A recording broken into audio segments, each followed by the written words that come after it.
హల్లెలూయా. స్తోత్రములు, స్తోత్రములు. పిల్లరా మరి ఈ సమయంలో ప్రార్థన చేసుకుందాం. ప్రార్థన చేసుకొని ప్రభు యొక్క వాక్యంలోకి వెళ్దాము. దయచేసి ఎవరైతే ఈ లైవ్ వాచ్ చేస్తున్నారో మరి మీరందరూ కూడా నాతో పాటు ఈ సమయంలో ప్రార్థన చేసుకోండి. వినగల చెవును, గ్రహించే మనసు ప్రభా నాకు ప్రసాదించండి. ఈ సమయంలో నీ వాక్యం ద్వారా నాతో మాట్లాడండి అని ఈ సమయంలో ప్రార్థన చేసుకుని పిల్లరా ప్రార్థన చేసుకున్నా. ప్రార్థన. మహాపరిశుద్ధుడా, ప్రేమ కనికరము గల పరమ తండ్రి యేసు ప్రభా, నీకే వందనాలయ్యా, నీకే స్తోత్రములు, నీకు మహిమ ఘనత ప్రభావములు. నీ పరిశుద్ధమైన ఘనమైన ఉన్నతమైన నామనికి స్తుతి మహిమ ఘనత ప్రభావములు చెల్లుగాక. ఈ సమయంలో ప్రభా నీ వాక్యం ద్వారా ప్రతి ఒక్కరితో మాట్లాడమని ప్రార్థిస్తున్నాను. వినగల చెవును, గ్రహించే మనసు నీ బిడ్డలందరికీ ప్రసాదించండి. ప్రకటిస్తుండగా మీరు నా నోటికి తోడై ఉండి మీ మాటలు మా అందరికి అనుగ్రహించి మీ వాక్యము మా హృదయములో ముద్రించి మీ వాక్యానుసారమైన జీవితాలు మాకు ప్రసాదించి మా ద్వారా మీరే మహిమ తెచ్చుకోమని ప్రార్థిస్తూ యేసు నామములో అడిగి వేడుకుంటూ పొందుకున్నాం పరమ తండ్రి. ఆమేన్, ఆమేన్. ఓకే, ప్రైజ్ రాపులేరా. దయచేసి లైవ్లో ఉంటాం, ప్రయత్నించండి. మరి దేవుని యొక్క వాక్యాన్ని శ్రద్ధతో ఆలకించాల్సిందిగా ప్రభునామలో మనం చేస్తున్నాను. మనం ఎప్పుడైతే దేవునికి చోటిస్తామో, దేవుని యొక్క వాక్యానికి చోటిస్తామో, అప్పుడు దేవుడు తన యొక్క వాక్యం ద్వారా మనతో మాట్లాడుతారన్నమాట.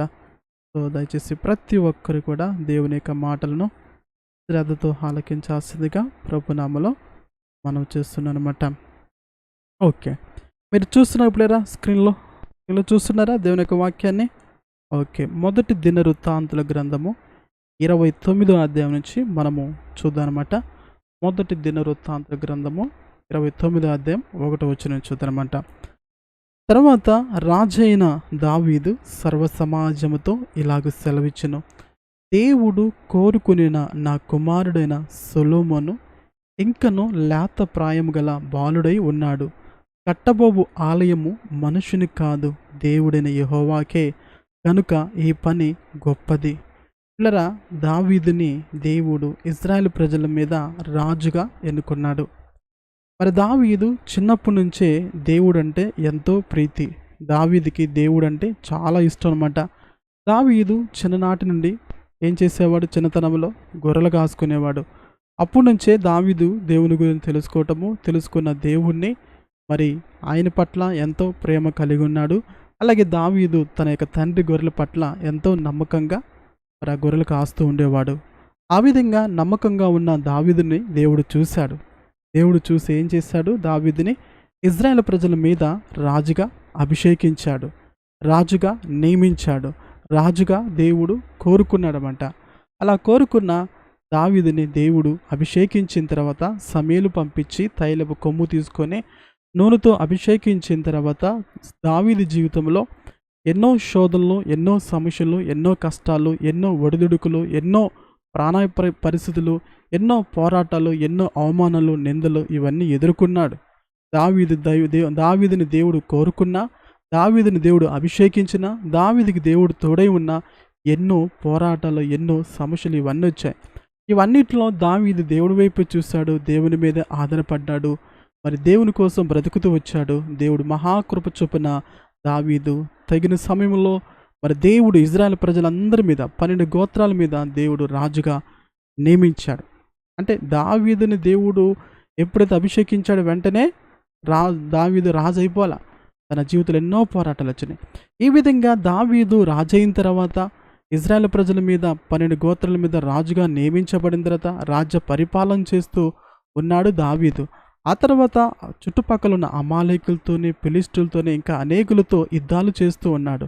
అటువంటి పరిస్థితుల్లో కూడా దేవుడు దావీదుకు తోడై ఉండి దావీదు ఎక్కడికి వెళ్ళినా కానీ దేవుడు కాపాడుచూ ఉండును అని రాయబడు అనమాట. ఈ విధంగా దావీదు దేవుని కృపచేత మరి దేవుడి చేత ఆశీర్వదించబడుతూ వర్ధిల్లుతూ ఉన్నాడనమాట దావీదు. అయితే దావీదు ఉన్నతమైన స్థానానికి వచ్చిన తర్వాత ఒక మంచి గృహంలో నివసిస్తున్న తర్వాత దావీదుకి ఒక ఆశ కలిగింది. ఏంటో తెలుసా? నా దేవుని కోసం నేను ఒక మందిరాన్ని కట్టించాలి. ఏం కలిగింది పిల్లరా? నా దేవుని యొక్క మందసము గుడారంలో ఉంటుంది. నేనేమో మంచి ఇంట్లో నివసిస్తున్నానే, నన్ను ఈ స్థాయికి తీసుకొచ్చిన నేనేమో ఈ స్థాయి ఇటువంటి ఉన్నతమైన స్థితిలో ఉన్నాను. నా దేవుని యొక్క మందసమేమో ఒక గుడారంలో ఉంది. కాబట్టి నా దేవుని కోసం ఒక మందిరం కట్టించాలని దావీదు ఆశపడ్డాడు. చూసారు పిల్లరా? దావీదు దేవుని పట్ల ఎంత కృతజ్ఞత కలిగి ఉన్నాడో దీన్ని బట్టి మనకి అర్థమవుతుంది.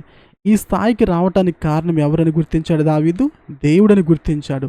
దేవుని కోసం ఏదో ఒకటి చెయ్యాలి అని ఇష్టపడ్డాడు. అర్థమవుతుంది పిల్లరా? ఒక మందిరం కట్టించాలని దావీదు ఎంతో ఇష్టపడ్డాడు. అటువంటి పరిస్థితుల్లో ప్రవక్తతో చెప్తాడు. ప్రవక్త ఆ దినాల్లో ప్రవక్తలు ఉండేవాళ్ళు కాబట్టి ప్రవక్తలు దేవునికి, మనుషులకి, అలాగే రాజులకి కూడా మధ్యవర్తులుగా ఉండేదన్నమాట. మరి దేవుని యొక్క ప్రవక్తకి చెప్పినప్పుడు, ప్రవక్త వెళ్ళి దేవునితో చెప్పినప్పుడు, సరే దావీదు యొక్క కోరికను నేను ఇష్టపడుతున్నాను, దాన్ని ఓకే, బట్ కానీ దావీదు ఆ మందిరం కట్టించకూడదు. దావీదు యుద్ధాలు చేశాడు కాబట్టి తన కుమారుడైన సొలొమోనుతో నేను మందిరాన్ని కట్టిస్తాను అని దేవుడు చెప్పాడనమాట. అర్థమవుతుందా? సో అలా చెప్పిన తర్వాత చివరి సమయంలో దావీదు ఈ లోకాన్ని ఇంకా విడిచి వెళ్ళడానికి కొంత టైం ఉండగా ఆ టైంలో జరిగిన సంఘటనే ఈ యొక్క మొదటి దినవృత్తాంతాల గ్రంథము 29వ అధ్యాయం. ఓకేనా? సో ఇవి చూద్దాం అనమాట మనము ఇప్పుడు. ఓకే, సో అర్థమైంది కదా. ఇప్పుడు ఎక్కడ దాకా వచ్చాం మనం? దావీదు మందిరం గురించి. దావీదు దేవునికి మందిరం కట్టించాలనుకున్నాడు. దేవుడు దాన్ని ఇష్టపడ్డాడు. అయితే దావీదు కట్టించడానికి దేవుడు అంగీకరించలేదు.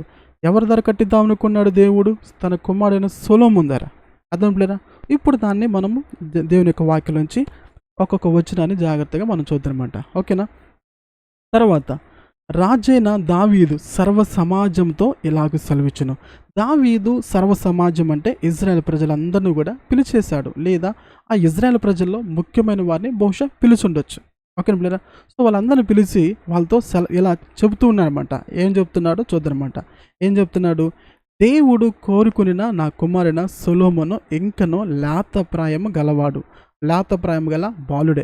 అంటే తన కుమారుడైన సొలొమోను ఇజ్రాయెల్ ప్రజలు రాజైనప్పుడు లేతప్రాయం అంటే బహుశా 20 సంవత్సరాల లోపు ఉండొచ్చేమో ఏజ్.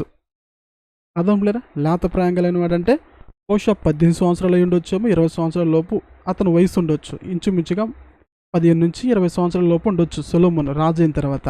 సో ఆ విషయాన్ని ఇజ్రాయెల్ ప్రజలతో చెప్తున్నమాట. ఓకేనా? తర్వాత కట్టబోవు ఆలయము మనుషునికి కాదు.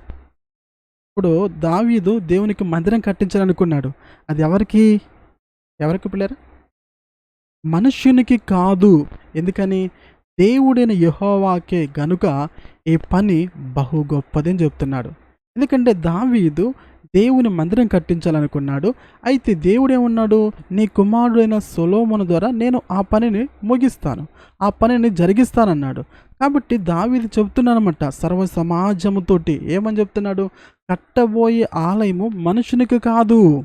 అర్థం పిల్లరా? ఎవరికి కాదు అది కట్టేది? వాళ్ళ ఆలయం ఎవరు కట్టబోతున్నారు? దేవునికి. అర్థం పిల్లరా? దీని నుంచి కొన్ని మనము ఆత్మీయ పాఠాలు మనం నేర్చుకోవచ్చు. ఓకేనా పిల్లరా? ఇక్కడ ఆలయం ఆ దినాల్లో దేవుని కోసం ఒక ఆలయాన్ని కట్టాలని ఇష్టపడ్డారు. దేవుని కృపచేత మరి దేవుని సహకారం ద్వారా కట్టేశారు.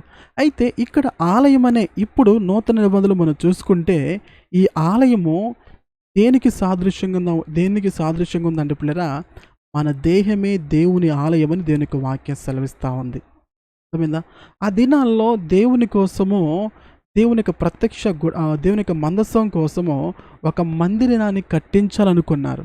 అయితే ఈరోజు కూడా పిల్లరా, దేవుడు మన దేహమే దేవుని ఆలయం అని దేవుని యొక్క వాక్యం సెలవిస్తూ ఉంది. దావీదులో ఉన్న ఎటువంటి ఆశ అంటే దేవుని కోసం ఒక మందిరాన్ని కట్టించాలని ఇష్టపడ్డాడు. అర్థం పిల్లరా? దేవుని కోసం ఒక మందిరాన్ని కట్టించాలని ఇష్టపడ్డాడు. మరి ఇప్పుడు మనం కూడా మందిరాలు కట్టించాలని ఇష్టం ఉండాలి. ఇప్పుడు ఈ యేసయ్య వచ్చి మన కోసం ప్రాణం పెట్టి వెళ్ళిపోయిన తర్వాత ఇప్పుడు మందిరం అంటే ఏంటో తెలుసా పిల్లరా? మందిరం అంటే ఏంటి? ఆలయం అంటే మన దేహమే దేవుని యొక్క ఆలయం అని రాయబడి అనమాట దేవుని యొక్క వాక్యంలో. అర్థం పిల్లరా? మన దేహమే దేవుని యొక్క ఆలయం. అర్థమైందా? ఆ రోజు దావీదుకి ఎటువంటి కోరిక ఉంది?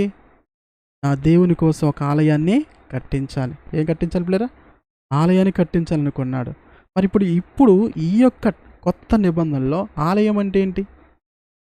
ఆలయం అంటే ఏంటి పిల్లరా?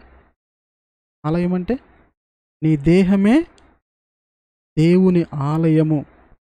అర్థం పిల్లరా? ఏంటిది? మన దేహమే దేవుని ఆలయం. అర్థమైందా పిల్లరా? ఎందుకంటే మీకు చూపిస్తాను చూడండి. హల్లెలూయా స్తోత్రములు. మొదటి కొరింథీయులకు రాసిన పత్రిక 3 అధ్యాయము 17 వచనం మీకు చూపిస్తానన్నమాట. మొదటి కొరింథీయులకు రాసిన పత్రిక చూస్తున్న పిల్లలు 3 అధ్యాయం 17 వచనం. ఎవడైనను దేవుని ఆలయమును పాడు చేసినట్లా దేవుడు వానిని పాడు చేయను. దేవుని ఆలయము పరిశుద్ధమై ఉన్నది, మీరు ఆ ఆలయమై ఉన్నారు. ఎవరు పిల్లరా ఆలయం అంటే ఎవరు? ఆలయం అంటే ఎవరు చెప్పండి? ఎవరు? ఆలయము అంటే ఎవరు? అంటే మనం కట్టుకున్న గుళ్ళు, గోడలు, ఇదే ఆలయం. ఆ దినాల్లో ఆలయం అంటే మానవుడి చేత కట్టబడిన నిర్మాణము. కానీ ఇప్పుడు యేసు ప్రభు మన కోసం రక్తం చిందించిన తర్వాత ఈ కొత్త నిబంధనలో ఆలయం అంటే ఎవరు తెలుసా? నీవు నేనే. ఆ రోజు దావీదుకి ఒక ఆశ ఏంటి తెలుసా? నా దేవుని కోసం ఒక మందిరం కట్టించాలి అని ఆశ ఉంది. ఈ మాట్లాడిన ప్రియులరా మిమ్మల్ని ఒక ప్రశ్న వేయాలని ఇష్టపడతా ఉన్నాను. ఏంటో తెలుసా? దావీదుకి ఒక ఆశ ఉంది. ఏ ఆశ? దేవుని కోసం ఒక మందిరం కట్టించాలని. ఈరోజు మనకు కూడా ఆశ ఉండాలి. ఏంటో తెలుసా? రక్షించబడిన నీవు నేను మరి పాడైపోతున్న మందిరాలు అనేకం ఉన్నాయి. మందిరం అంటే ఏంటి? ఆలయం అంటే ఏంటి? మనుషులు. అర్థం లేరా? అర్థమవుతుంది కదా? ఆలయం అంటే ఎవరు? మనుషులే. ప్రతి మనిషి కూడా ఒక ఆలయం. ఎవరికి ఆలయము? దేవునికి ఆలయం. అర్థం లేరా? ఎవడైనా దేవుని ఆలయమును పాడు చేసిన ఎడల దేవుడు వానిని పాడు చేయను. దేవుని ఆలయము పరిశుద్ధమైనది, మీరు ఆ ఆలయమై ఉన్నారు. అర్థమవుతుందిగా దేవుని యొక్క వాక్యం పిల్లరా? మనం ఏమై ఉన్నాము? దేవుని ఆలయమై ఉన్నాము. ఇప్పుడు ఆలయాలు ఏమైపోతున్నాయి? ఇక్కడ అర్థమైంది పిల్లరా? వాక్యం అర్థమవుతుందా మీకు? ఆలయం అంటే మనము ఇటుకలతోనూ, పాలరాతోనూ, రేకులతోనూ, ఇంకేదో దేనితో కడతాం కదా, అవి కాదు ఆలయాలు. ఒకప్పుడు అది ఆలయం. కానీ ఇప్పుడు బైబిల్ ఏం చెబుతుంది? ఆలయం అంటే ఎవరు? మనుషులు. నువ్వు, నేను, ఈ లోకంలో ఉన్న ప్రతి ఒక్కరు కూడా ఎవరికి ఆలయాలు? మనందరం కూడా ఎవరము? దేవునికి ఆలయం అనమాట. అంటే దేవునికి ఉద్దేశం ఏంటంటే మనలోనే దేవుడు నివసించాలని ఇష్టపడతా ఉన్నాడు. నీ హృదయంలో, నా హృదయంలో, మనందరి హృదయాల్లో దేవుడు ఆత్మస్వరూపిగా మన దేహము ఆలయమై ఉండగా మనలో నివసించాలని ఇష్టపడతా ఉన్నాడు. అర్థంలేరా? ఇప్పుడు ఈ మనలో నివసించాలంటే దేవుడు మనలో ఏముండాలి పిల్లరా? పరిశుద్ధత ఉండాలి. ఏముండాలి? పరిశుద్ధత ఉండాలి. చూడండి పిల్లలు, ఇక్కడే ఉంది దేవుని ఆలయం ఎలా ఉండాలంట? పరిశుద్ధమై ఉన్నది అని ఉందన్నమాట. అంటే మనం ఎలా ఉండాలి? పరిశుద్ధంగా ఉండాలి. పరిశుద్ధంగా ఉంటేనే దేవుడు మనలో నివసిస్తాడు. మనలో అపరిశుద్ధత ఉన్నప్పుడు, మనలో పాపం ఉన్నప్పుడు దేవుడు మనలో నివాసం చేయడు. కాబట్టి ఆలయం అంటే ఎవరు? మనుషులు. ఈరోజు మనుషుల్లో ఏముంది? పాపం ఉంది, పరిశుద్ధత లేదు, పాడైపోయారన్నమాట. సో ఇలా పాడైపోయిన ఆలయాల్ని ఇప్పుడు మనం ఏం చేయాలి? రక్షించబడిన నువ్వు నేను మరలా కట్టబడే విధంగా, పరిశుద్ధపరచబడే విధంగా మనకు ఉండాలి. అర్థం పిల్లరా? అర్థమైందా? మరి ఉన్నదా అటువంటి భారము? అటువంటి భారం ఉందా పిల్లరా? ఈరోజు నశించిపోతున్న ఆత్మలు ఎంతోమంది ఉన్నారు. అటువంటి భారం ఉందా?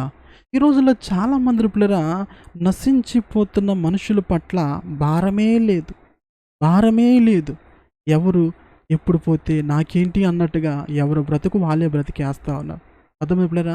ఎందుకంటే దేవుడు నివసించాల్సిన మనిషి యొక్క ఆలయము, మనిషి యొక్క హృదయము ఏమైపోయింది? పాపంతో పాడైపోయింది. సాతానుకి చోటిచ్చాడు. మానవుడి హృదయం అంతా కూడా అపవిత్రతో నింపబడింది. అందువల్ల ఆ ఆలయములో, దేవుని ఆలయమైన మన హృదయములో దేవుడికి చోటు లేకపోవటం వల్ల ఏమైపోయింది? పాడైపోయింది, కూలిపోయిన పాడైపోయిన జీవితాలని దావీదు ఏం చేద్దామనుకున్నట్లేరా? కట్టిద్దామనుకున్నాడు. ఈరోజు నీవు నేను అటువంటి ఆశ కలిగి ఉండాలి. అటువంటి విధంగా మనం అడుగేయాలి.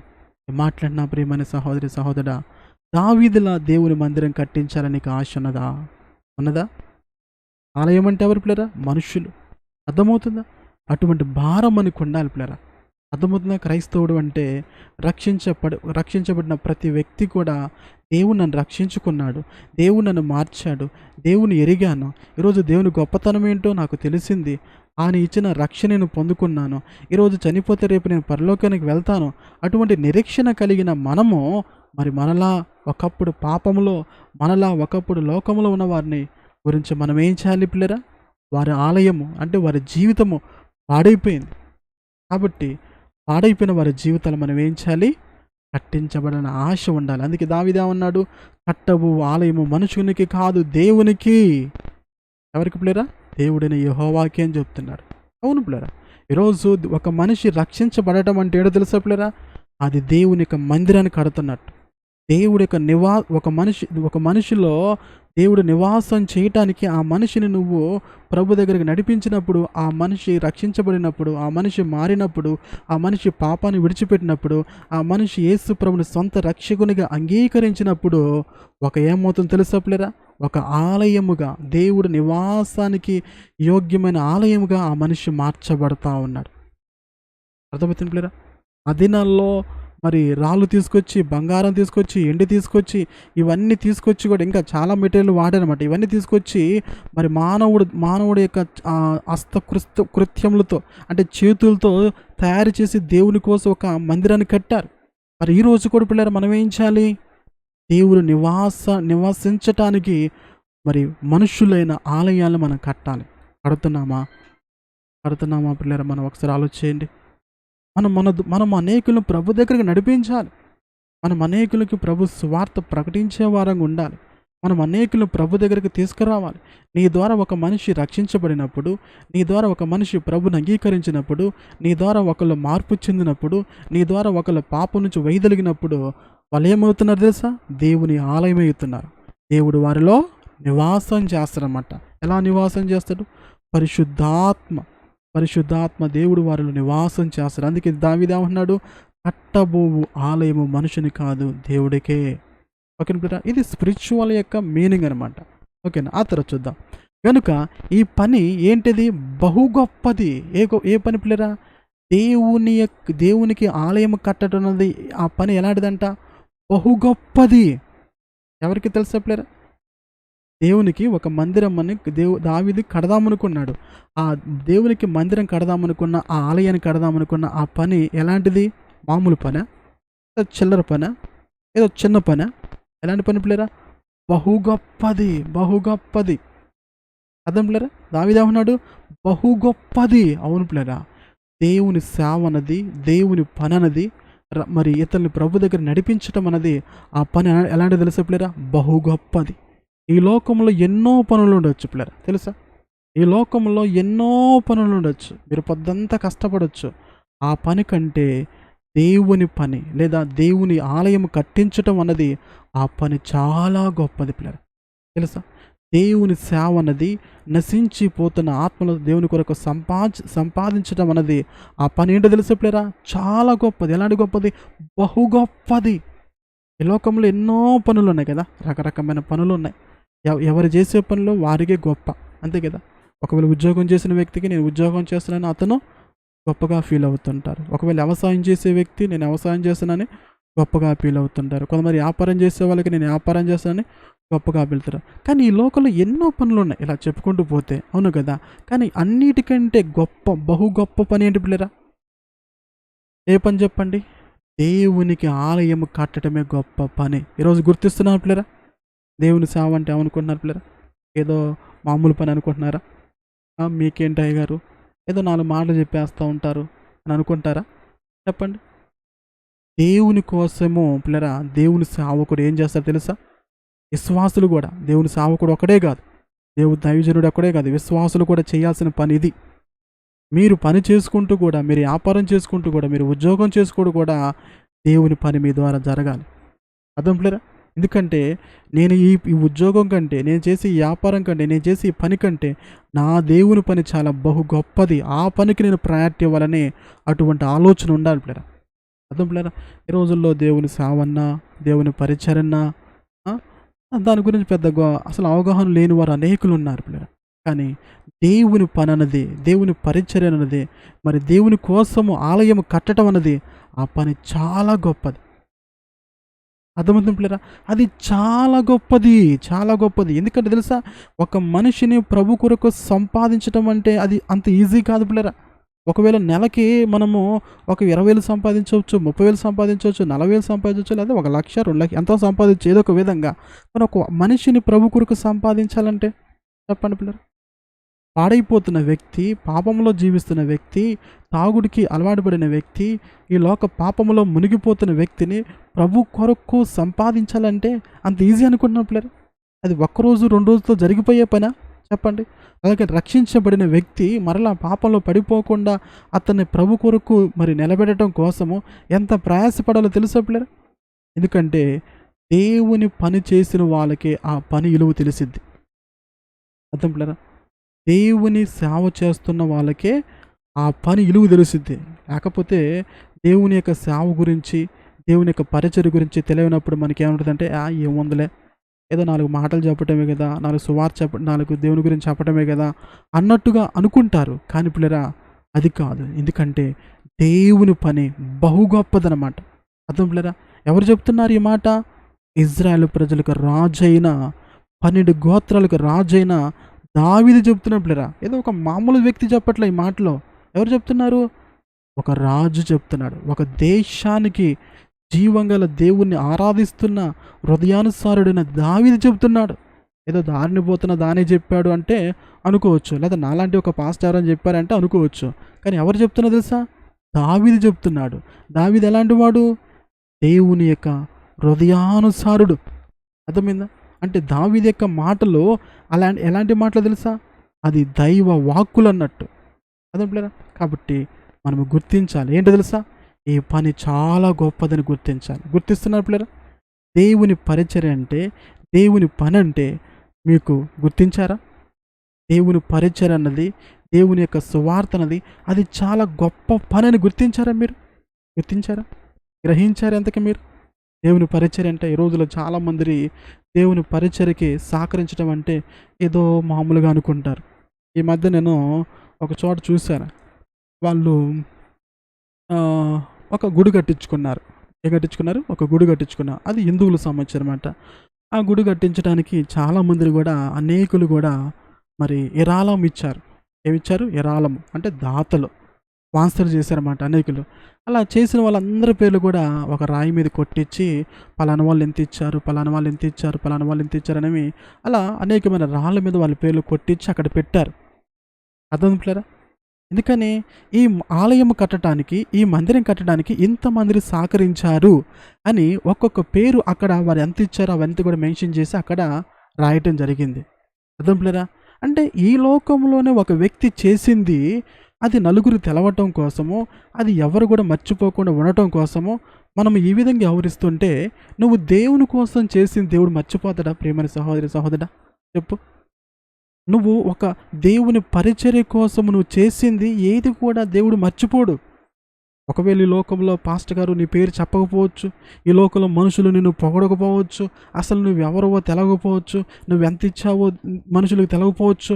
కానీ ఎవరికి తెలిసినా తెలియకపోయినా దేవునికి తెలుసు. అర్థం పిల్లరా? దేవునికి తెలుసు. ఎందుకంటే ఈ రోజుల్లో చాలామందికి దేవుని పని అంటే, దేవుని పరిచర్య అంటే ఏం లేదు పిల్లరా, ఏం లేదు. అది బహు అన్న విషయము తెలియని వాళ్ళు ఎంతోమంది ఉన్నారు. అర్థమైందా? ఇప్పుడు మాలాంటి వాళ్ళు యవనస్తులు ఉంటారు. ఎందుకంటే మరి యవన ప్రాయంలో సేవకు వస్తే ఉంటారు, ఇతను బ్రతకటం చేతగాక, కష్టపడటం చేతగాక, ఈ సేవ చేయడానికి వచ్చాడండి, 4 రూపాయలు వస్తాయి అన్నట్టుగా అని అనుకునే వాళ్ళు అనేకులు ఉన్నారు లోకంలో. అనుకుంటారు అనుకునే వాళ్ళు అనేకులు ఉన్నారు. కానీ ఈ పని ఎలాంటి పని తెలుసా పిల్లరా?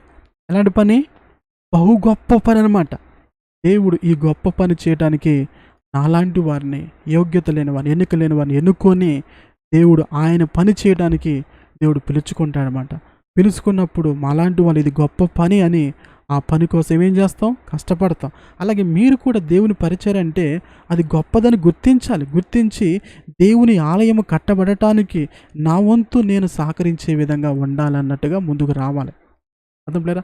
ఆ తర్వాత చూద్దాం. దావీదు చూడండి, నేను బహుగా ప్రయాసపడి నా దేవుని మందిరముకు కావలసిన బంగారపు పనికి బంగారమును, ఎండి పనికి ఎండిని, ఇత్తడి పనికి ఇత్తడిని, ఇనుపు పనికి ఇనుమును, కర్ర పనికి కర్రలను, గోమేధికపు రాళ్లను, చెక్కుడు రాళ్లను, వింతైన వర్ణము గల పలు విధముల రాళ్లను, మిక్కిలి వెలగల నానా విధ రత్నములను, తెల్ల చలువు రాయి విశేషముగా సంపాదించి తిని. చూసారు ప్లేయర్? చూస్తున్న ఈ యొక్క 2వ వచనం ఏమంటున్నాడు దావీదు? నేను బహుగా ప్రయాసపడి.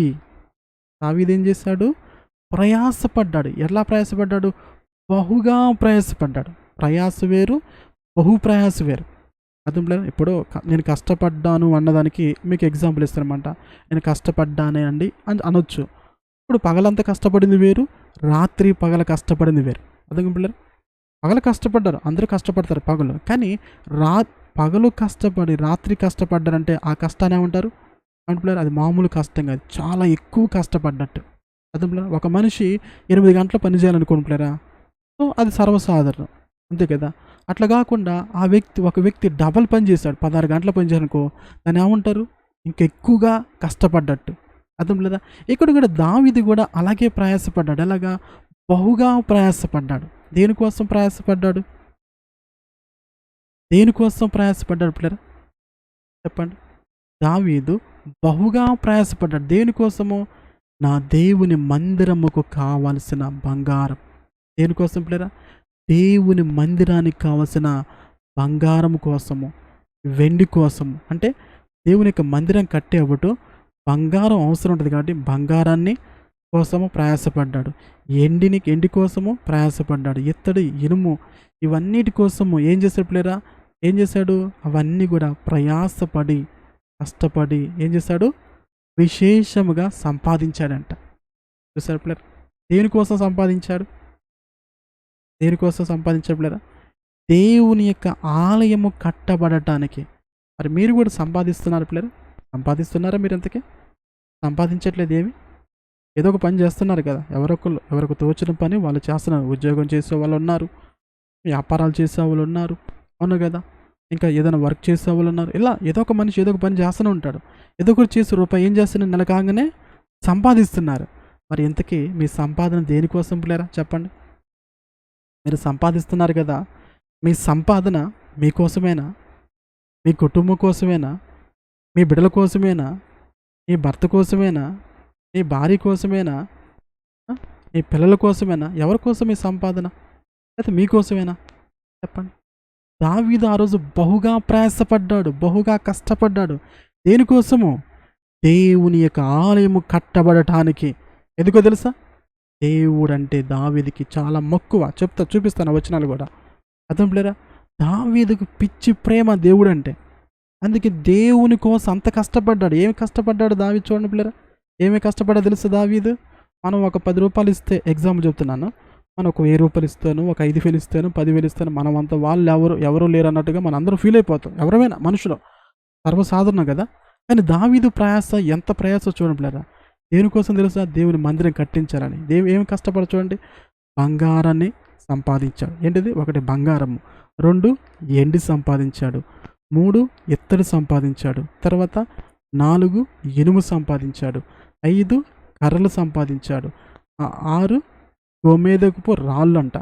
సో తర్వాత 7 చెక్కడుపు రాళ్ళు, తర్వాత ఎంతైన వర్ణము గల మిక్కిలి వెలగల నానా విధముల రత్నములు, తెల్ల చలువురాయలు, దగ్గర 7, 8, 9 దాకా సంపాదించాడు. ఇన్ని ఐటమ్స్ ఇవన్నీ కూడా దేనికోసం సంపాదించాడు తెలుసా పిల్లరా? దేవుని ఆలయము కట్టడం కోసము సంపాదించాడు. ఇన్ని మనం ఒకటిస్తేనే మనం అంతటి వాళ్ళు అనుకుంటాం కదా పిల్లలు. ఒక్కసారి నెలకి దేవుని పరిచయకి ఇచ్చామనుకోండి, అబ్బా ఇక జీవితకాలం అంతా ఇచ్చినట్టుగా ఫీల్ అయిపోతాం, అంతే కదా. మనం నెలకి దేవునికి పరిచయకి సహకరించామనుకోండి పిల్లరా, ఇక లైఫ్ లాంగ్ ఇచ్చినంతగా ఫీల్ అయిపోతాం. అదే 1 సంవత్సరం దేవునికి ఇచ్చామనుకోండి, ప్రతి నెల క్రమం తప్పకుండా, ఇక మనకి ఎక్కడ లేనంతగా అనిపిస్తుంది. కానీ దావీదు చేసిన దాన్ని మనం చేసిన దాన్ని పోల్చుకుంటే పిల్లరా చాలా తక్కువ. అనగా పిల్లరా, దేవుడి ఆలయము కోసం అంత ప్రయాసపడ్డాడు దావీదు. మరి ఈ మాట్లాడిన ప్రియమైన సహోదరి సహోదరుడా, ఉన్నదా దేవుడంటే నీకు ఇష్టము? ఉన్నదా దేవుడంటే నీకు ప్రేమ? ఉన్నదా దేవుని ఆలయం కట్టబడాలని, దేవుని యొక్క రాజ్య సువార్త అనేకులకు వెళ్ళాలని, దేవుని పరిచర్య జరగాలని, దేవుని యొక్క మందిరం కట్టబడాలని ఉందా? దావీదులా నువ్వు ప్రయాసపడుతున్నావా? ఈరోజు మనిషి ప్రయాసపడుతున్నాడు. దేనికోసం తెలుసా? తన కోసం ప్రయాసపడుతున్నాడు, తన కుటుంబం కోసం ప్రయాసపడుతున్నాడు, తన బిడ్డల కోసం ప్రయాసపడుతున్నాడు. కానీ పుట్టించిన దేవుని కోసం ప్రయాసపడట్లేదు, ప్రాణం పెట్టిన యేసయ్య కోసం ప్రయాసపడట్లేదు. ప్రతి దినము కంటికి రెప్పలా కాపాడుతున్న దేవుని కోసం కొంతైనా, సరే పూర్తిగా ప్రయాసపడిన దాంట్లో కొంతైనా దేవుని కోసం ప్రయాసపడితే మన జీవితానికి ఒక అర్థం ఉంటుంది పిల్లరా. అర్థం పిల్లరా, మనిషి ఎలా ఉన్నాడంటే తిను తాగు సుఖించుము అన్నట్టుగా బ్రతుకుతున్నాడు. నా ప్రాణమా తిను తాగు సుఖించుము అన్నట్టుగా మనిషి బ్రతుకుతున్నాడు. తన ప్రాణం కోసమే, తన సుఖం కోసమే కష్టపడుతున్నాడే. కానీ నా దేవుడు నన్ను ఈ స్థాయికి తీసుకొచ్చాడే, నా దేవుడు నాకు ఒక మంచి వ్యాపారం ఇచ్చాడే, నా దేవుడు నాకు ఒక మంచి ఉద్యోగం ఇచ్చాడే, నా దేవుడు ఒక మంచి పనినిచ్చాడే, నా దేవుడు ఒక మంచి గృహంలోకి నడిపించాడే, నా దేవుడు మంచి బిజినెస్లోకి తీసుకెళ్ళాడే, నా దేవుడు నన్ను మంచి కంపెనీలో తీసుకెళ్ళాడే అని కృతజ్ఞత లేని వాళ్ళు అనేకులు ఈ రోజుల్లో క్రైస్తవుల్లో కనపడుతున్నారు. మరి మీరు ఎలా ఉన్నారు? దావీదు, ఒకప్పుడు నా స్థితి ఏంటి? నేను ఎక్కడో గొర్రెలు కాసుకునేవాడిని కాస్త నా దేవుడు ఈ స్థాయికి తీసుకొచ్చాడు. నా దేవుని కోసం నేను ఏదో ఒకటి చేసి వెళ్ళిపోవాలని తను దేవుని కోసం మందిరం కట్టించాలనుకున్నాడు. తెలుసా ఎంత దేవుడు ఏమన్నాడు? అయినా దావీదు నువ్వు కట్టించొద్దు అన్నాడు. మరి దేవుడు నన్ను కట్టించొద్దు అన్నాడు కదా, మరి నేను కట్టించకపోతే, నేను కట్టించట్లేదు కదా, నేను ఎందుకు కష్టపడాలి అనుకున్నాడా? చెప్పండి పిల్లలు. నేను కట్టించట్లేదుగా, నేను కట్టిస్తే నాకు పేరు వచ్చిద్ది, నాకు ప్రఖ్యాతులు వస్తాయి, అలాంటి ఆలోచించాడు పిల్లరా. ఈ రోజుల్లో చాలామంది స్వార్థం ఉంటుంది కదా. మా పేరు చెప్తే మేము ఇస్తామండి, మీరు మా పేరు చెప్పాలి, అలాగైతే మీకు ఇస్తాం. ఈ మధ్య ఒక సహోదరి, వాళ్ళకి 5 సంవత్సరాల నుంచి పిల్లలు లేరు పిల్లరా. ఏం లేరు? పిల్లలు లేరు. గర్భఫలం లేక ఎంతో అల్లాడిపోతున్నారు. అనేక చోట్లకి తిరిగి వచ్చారన్నమాట. ఎక్కడ కూడా మరి డాక్టర్ల దగ్గరికి వెళ్ళారు, అనేకమైన భూత వైద్యుల దగ్గరికి వెళ్ళారు, ఎక్కడికి వెళ్ళారు. ఎక్కడికి వెళ్ళా కానీ చాలా డబ్బు ఖర్చు అయిపోయిందంట. ఎక్కడికి వెళ్ళా కానీ సంతానం లేదు. అటువంటి పరిస్థితుల్లో దేవుడు మహాకృప బట్టి ప్రభు ఒక పని నిమిత్తం నేను ఆ ప్రాంతానికి వెళ్ళానమాట. వెళ్ళిన తర్వాత అక్కడ తెలిసిన వాళ్ళు ఉంటే వాళ్ళ ఇంటికి వెళ్ళాను. వెళ్ళిన తర్వాత ఆ సహోదరి చెప్పింది, అన్నయ్య ఇదిగో ఈ యొక్క సహోదరికి పిల్లలు లేరన్నయ్య, మేము కోసం ప్రార్థించేనని ఆ సహోదరిని తీసుకురావడం జరిగింది. ఏం చేసింది? తీసుకురావడం జరిగింది అనమాట. తీసుకొచ్చిన తర్వాత ఆమె తల మీద చేయి పెట్టి ప్రార్థన చేసి, అమ్మ కొన్ని వాటర్ తెచ్చుకోండి అని చెప్పి ఆ వాటర్ తీసుకొచ్చిన తర్వాత ప్రార్థన చేసి, ఈ వాటర్ తాగండి అమ్మ, ప్రభు మీ యొక్క జీవితంలో గొప్ప కార్యం జరిగిస్తాడు, దేవుడు అద్భుతం చేస్తాడు, గర్భఫలం ఇస్తాడని ప్రార్థన చేసి ఆ విధంగా చెప్పి రావటం జరిగింది. దేవుడు ఎంత గొప్ప కార్యం చేశాడని పిల్లరా, ఆ నెలలోనే ఆ సహోదరి కన్సీవ్ అయిపోయింది. ఏమైపోయింది? కన్సీవ్ అయిపోయింది. ఆ తర్వాత దేవుడు ఒక చక్కని బాబుని ఇచ్చాడంట. ఏమిచ్చాడు? మంచి కుమారుడు, చాలా బ్యూటిఫుల్గా ఉన్నాడు. నేను చూడలేదు, వాళ్ళు చెప్పారన్నమాట. వాళ్ళ ఫోటో పెట్టమన్నాను, పెట్టలేదు మరి ఇంకా. అలాంటి మంచి కుమారుడు ఇచ్చాడంట. అయితే వాళ్ళ ఆలోచన ఏంటో తెలుసా? అనయ్య మీరు ఒక మంచి చర్చి కట్టిన తర్వాత అప్పుడు వచ్చి మేము దేవునికి ఇద్దామనుకున్నాము, అప్పుడు ఇచ్చేస్తామన్నా అన్నారు. ఏమన్నారు పిల్లరా? మీరు చర్చి కట్టిన తర్వాత అప్పుడు మేము వస్తాం, అందరం మొదలొచ్చి ఏది ఇద్దామనుకున్నా అప్పుడు ఇద్దామనుకుంటున్నామన్నాయా అని దేవుడికి ఇద్దామన్న దాన్ని ఆప్ చేశారు. అర్థం పిల్లరా? అర్థమవుతుంది. అంటే వాళ్ళ ఉద్దేశం ఏంటి? మేము ఇచ్చేది 10 మందికి తెలవాలి, మేము ఇచ్చేది 10 మందిని చూడాలి, అంతేనా? ఆలోచించలేరా? మరి దావీదు ఏమైనా చేశాడంటే అంటే ఆలోచించాడా? దావీదుని దేవుడు, దావీదు నువ్వు మందిరం కట్టించొద్దు, కానీ నీకున్న ఆశ నేను తీరుస్తాను, నువ్వు నా కోసము మందిరం కట్టించాలనుకున్నావు కదా, దాన్ని తప్పకుండా నేను నెరవేరుస్తాను, నీ కుమారుడు కట్టిస్తాడు, ఎందుకంటే నువ్వు యుద్ధాలు చేసావు, రక్తం ఒలికించావు, అందువల్ల నువ్వు కట్టకూడదని దేవుడు స్పష్టంగా చెప్పాడు. మరి దేవుడు నన్ను కట్టకూడదు అన్నాడు కదా, మరి నేను ఎందుకు ఎంత కష్టపడాలి, నా కుమారుడే చూసుకుంటాడు అనుకున్నాడా? అనుకోలే. ఎందుకో తెలుసా? కట్టేది ఎవరికి ఆలయం చెప్పండి? నా దేవునికి అని గుర్తించాడు తప్ప నాకు పేరు ప్రఖ్యాతులు వద్దు, నా దేవునికి పేరు రావాలి, నా దేవుని నామం గణపరచబడాలి, నా దేవునికి మహిమ రావాలని దేవుడు ఆశించాడు. అర్థం పిల్లరా? అది ఈ రోజుల్లో చాలామంది క్రైస్తవులు స్వార్థంతో ఉంటారు. మేము ₹1 ఇచ్చామంటే 10 మంది తెలవాలనుకుంటారు. అర్థం పిల్లరా? అట్లా ఉండకూడదు. దావీదులా మనం ఆలోచించాలి. ఎలా ఆలోచించాలి? నా రూపాయి దేవుని సేవలో వాడబడుతుంది, నేను దేవునికి ఇస్తున్నాను, పాస్టర్ గారికి కాదు. నా యొక్క రూపాయి దేవుని పరిచయలో వాడబడుతుంది, నా దేవుని కోసం వాడబడుతుంది అన్న ఆలోచన ఉండాలి తప్ప కానీ పాస్టర్ గారు తింటున్నారు, పాస్టర్ గారు తీసుకుంటున్నారు, పాస్టర్ గారు మీకే ఇస్తున్నాం అన్నట్టుగా ఉండకూడదు. నువ్వు అలా ఇస్తే దానివల్ల ఉపయోగం ఉండదు పిల్లలు. అర్థమవుతుందా? ఎందుకంటే నీకు రావాల్సిన ప్రతిఫలంగా నువ్వు పోగొట్టుకుంటావు. దావీదు ఎంత కష్టపడ్డాడు, ఎవరి కోసం కష్టపడ్డాడు, దేనికోసం కష్టపడ్డాడు? దేవుని మందిరం కట్టబడాలని. అర్థం లేరా? ఈరోజు కూడా పిల్లరా, మందిరం అంటే ఏంటి? మనమే, నశించిపోతున్న ఆత్మలు. మరి మాలాంటి వారు సువార్త చెప్పి, మాలాంటి వారు మీరు ప్రోత్సహించడం బట్టి, మాలాంటి వారి సేవను మీరు బలపరచడం బట్టి ఏమవుతుంది? అది ఇంకా మేము దేవుని కోసం ప్రయాసపడి, దేవుని సేవలను అవసరాలు తీర్చబడి, ఇంకా దేవుని సేవలు ఏదైతే ఉన్నాయో అవసరాలు తీర్చుకొని దేవుని పనిని ఇంకా ముందుకు తీసుకెళ్తున్నప్పుడు ఏమవుతుందో తెలుసా పిల్లరా? అనేకులు కూడా రక్షించబడతారు, అనేకులు కూడా మార్పు చెందుతుంటారు, అనేకులు కూడా ప్రభు వైపు తిరుగుతుంటారు, అనేకులు కూడా దేవునికి ఆలయముగా మారిపోతుంటారు, అనేకుల హృదయాల్లో దేవుడు ఆత్మస్వరూపిగా ఏమవుతాడు? నివాసం చేస్తూ ఉంటాడు. అర్థం పిల్లరా? అలా చేస్తున్నప్పుడు, అలా దేవుని కార్యం జరుగుతున్నప్పుడు రేపు మరి మీరిచ్చిన దానికి ప్రతిఫలం దేవుడు ఎవడా చెప్పండి పిల్లరా? ఇస్తాడు. నీ ద్వారా జరిగిన ఏ పని అయితే ఉందో ఆ పనికి దేవుడు ప్రతిఫలం ఇస్తాడు. అర్థమైందా? ఇప్పుడు ఎగ్జాంపుల్గా పిల్లరా, ఇప్పుడు ఒక కెమెరా కావాలి నాకు, ఎగ్జాంపుల్గా దేవుని పరిచయలో మీరు దానికి స్పందించారు అనుకున్నాం ఎగ్జాంపుల్గా. అలా ఇచ్చినప్పుడు మీరు ఎవరిచ్చారో నేను చెప్పలేదు, మీరు ఇచ్చిన సంగతి కూడా ఎవరికి తెలియదు, కానీ ఆ ప్రతిఫలం దేవుడు ఇస్తాడేవాడు చెప్పండి. ఆ ఇచ్చిన వస్తువు ద్వారా దేవుని పని జరుగుతున్నప్పుడు దానికి రావాల్సినంత ప్రతిఫలం ఎవరికి వస్తే తెలుసా పిల్లరా? మీకు కూడా ఉంటుంది తెలుసా? మనం ఏంటంటే ఈ లోకంలో ఇక మన పేరు ఉండాలి దాని మీద అట్లా అనుకుంటాం. అలా ఉండకూడదు. దేవుడిచ్చే చాలా శ్రేష్టమైనది.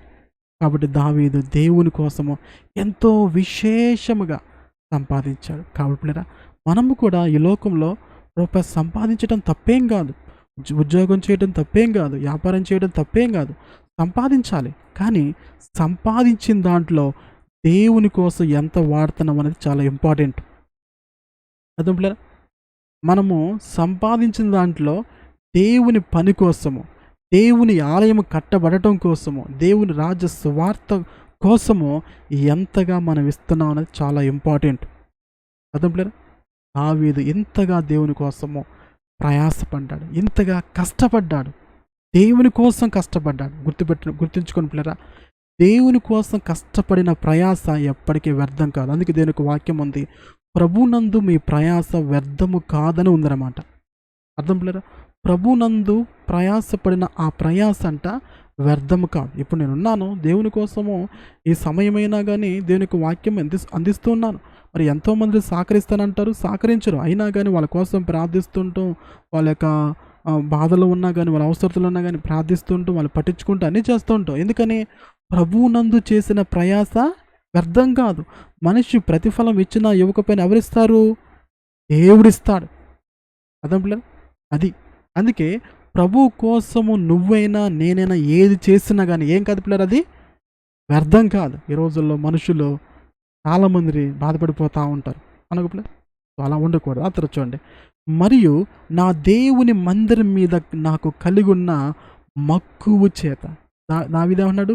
నా దేవుని మందిరం మీద నాకు కలిగి ఉన్న మక్కువ చేత అంటే ప్రేమ చేత, ఇష్టము చేత నేను ఆ ప్రతిష్టమైన మందిరం నిమిత్తము సంపాదించిన ఈ వస్తువులు గాక నా సొంత బంగారమును వెండిని నా దేవుని మందిరము నిమిత్తము నేను ఇచ్చేదను. చూసారు పిల్లరా? ఎందుకని దావీదు ఎంత కష్టపడ్డావు, దావీదు ఎంత ప్రయాసపడ్డావు, ఎందుకు ప్రయాసపడ్డావయ్యా దావీదు అని అడిగితే అప్పుడు ఏమంటాడు దావీదు? నా దేవుడు అంటే నాకు అంత ఇష్టము, నా దేవుని కోసం ఒక మందిరం కట్టించబడాలి, అంత ఇష్టము ఉన్నదా? ప్రియమైన సహోదరి సహోదరుడా, నీకు దేవుని మందిరం కట్టించబడాలని ఉన్నదా నీకు? మందిరం అంటే ఏంటి? ఒక మనిషి రక్షించబడటం. మందిరం అంటే ఏంటి? ఆత్మలు సంపాదించబడటము. మందిరం అంటే ఏంటి? పాపములో ఉన్న వ్యక్తి ప్రభువైపు తిరగటం, నీ ద్వారా దేవుని పని జరగటం. అర్థం పిల్లరా? అది మందిరం అంటే. సువార్త అనేకులకు అందించటము దేవుని యొక్క మందిరం కట్టబడటం. అర్థం పిల్లరా? సువార్త ప్రకటించినప్పుడు ఏమైంది? ఆ సువార్త విని అనేకులు మారు మనసు పొందుతారు. ఈ మధ్య ఒక యవనస్తుడు నాకు మెసేజ్ పెట్టాడు, నేను పాడైపోతున్నాను, నా జీవితం పాడైపోతూ ఉంది, నా కోసం ప్రార్థన చేయండి అయ్యగారు, ఇలా పాపంలో జీవిస్తున్నానని ఒక యవ్వనస్తుడు మెసేజ్ పెట్టారు. ఇప్పుడే కాదు పిల్లలు, చాలామంది ఎంతోమంది అమ్మాయిలు, అబ్బాయిలు అనేకులు కూడా యవ్వన ప్రాయంలో ఉన్న వాళ్ళు వార్త విని, దేవుని యొక్క వాక్యం విని వాళ్ళు ప్రార్థన అవసరంతో కోరిన వాళ్ళు అనేకులు ఉన్నారు. ఎందుకు ఈ మాట చెప్తున్నా తెలుసా పిల్లరా? దేవుని వాక్యము పాడైపోతున్న జీవితాలను మార్చగల శక్తి దేవుని యొక్క వాక్యానికి ఉంది పిల్లరా. అర్థమవుతుందా? వాళ్ళు రక్షించబడినప్పుడు, వాళ్ళు మార్పు చెందినప్పుడు, వారు ప్రభు వైపు తిరిగినప్పుడు, వారి జీవితాలు ప్రభుకి సమర్పించినప్పుడు వారు ఏమవుతున్నారు? దేవునికి ఆలయం అవుతున్నారు. దేవుడు వారి హృదయంలో నివసిస్తాడు. దేవుని కోసం వాళ్ళు బ్రతుకుతారు. అలా బ్రతుకుతున్నప్పుడు, దేవునికి వారు ఆలయంగా మారినప్పుడు దేవుడు ఎంతో సంతోషపడతాడు. అది దేవుని మందిరం కట్టబడటం అంటే. ఉన్నదా ప్రియమైన సహోదరుడా?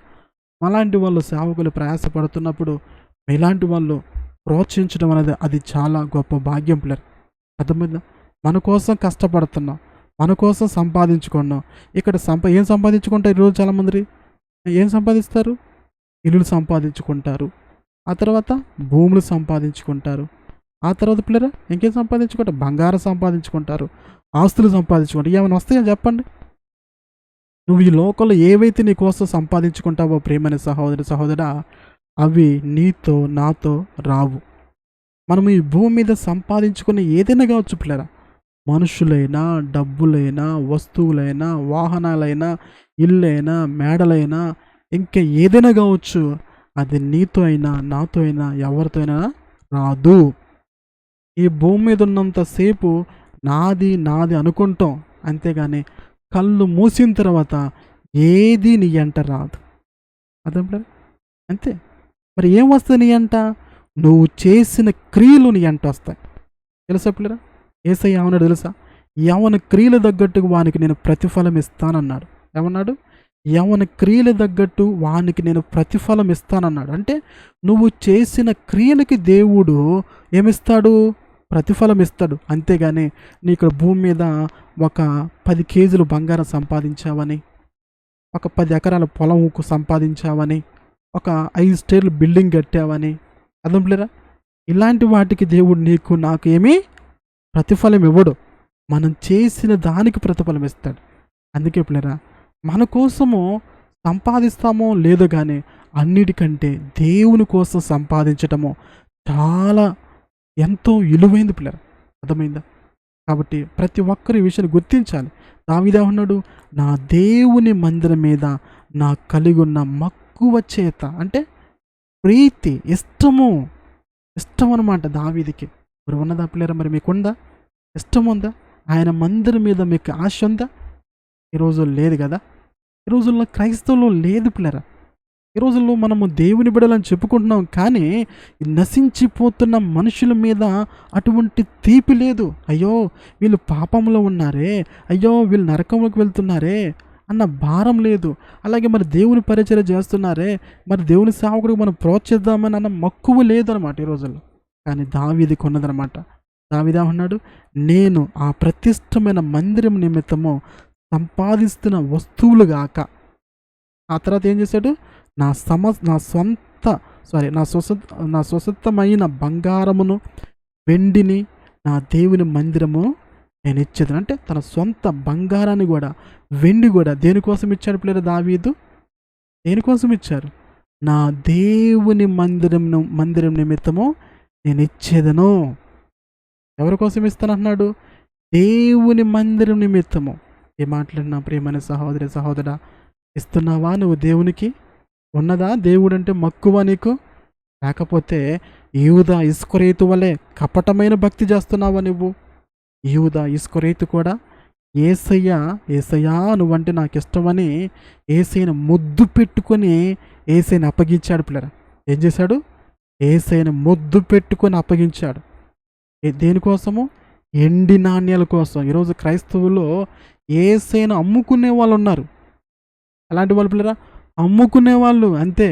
అవసరం వస్తే కాళ్ళు, అవసరం తిరిగితే కాళ్ళరు అన్నట్టుగా అలా తయారైన వాళ్ళు, అలా విధంగా తయారైన వాళ్ళు మహా గొప్ప క్రైస్తవులు ఉన్నారన్నమాట. క్రైస్తవులలోనే అలా ఉండకూడదు.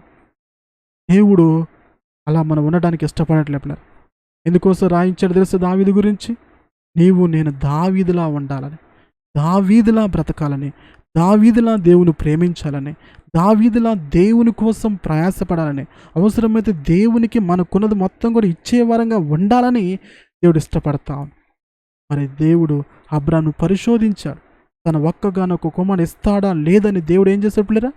పరిశోధించాడు. ఈ రోజుల్లో దేవునికి ఒక రూపాయి ఇవ్వడానికే ప్రాణం పోద్ది. హాస్పిటల్కి వేలు పెడతా ఉంటారు. డాక్టర్ గారు ఆ టెస్ట్ చేయి, ఈ టెస్ట్ చేయి అంటే డాక్టర్ గారు చెప్పినట్టుగా చెవులు జాడించుకోట డబ్బులు కడతా ఉంటాం మనం. అనుకోలేరు.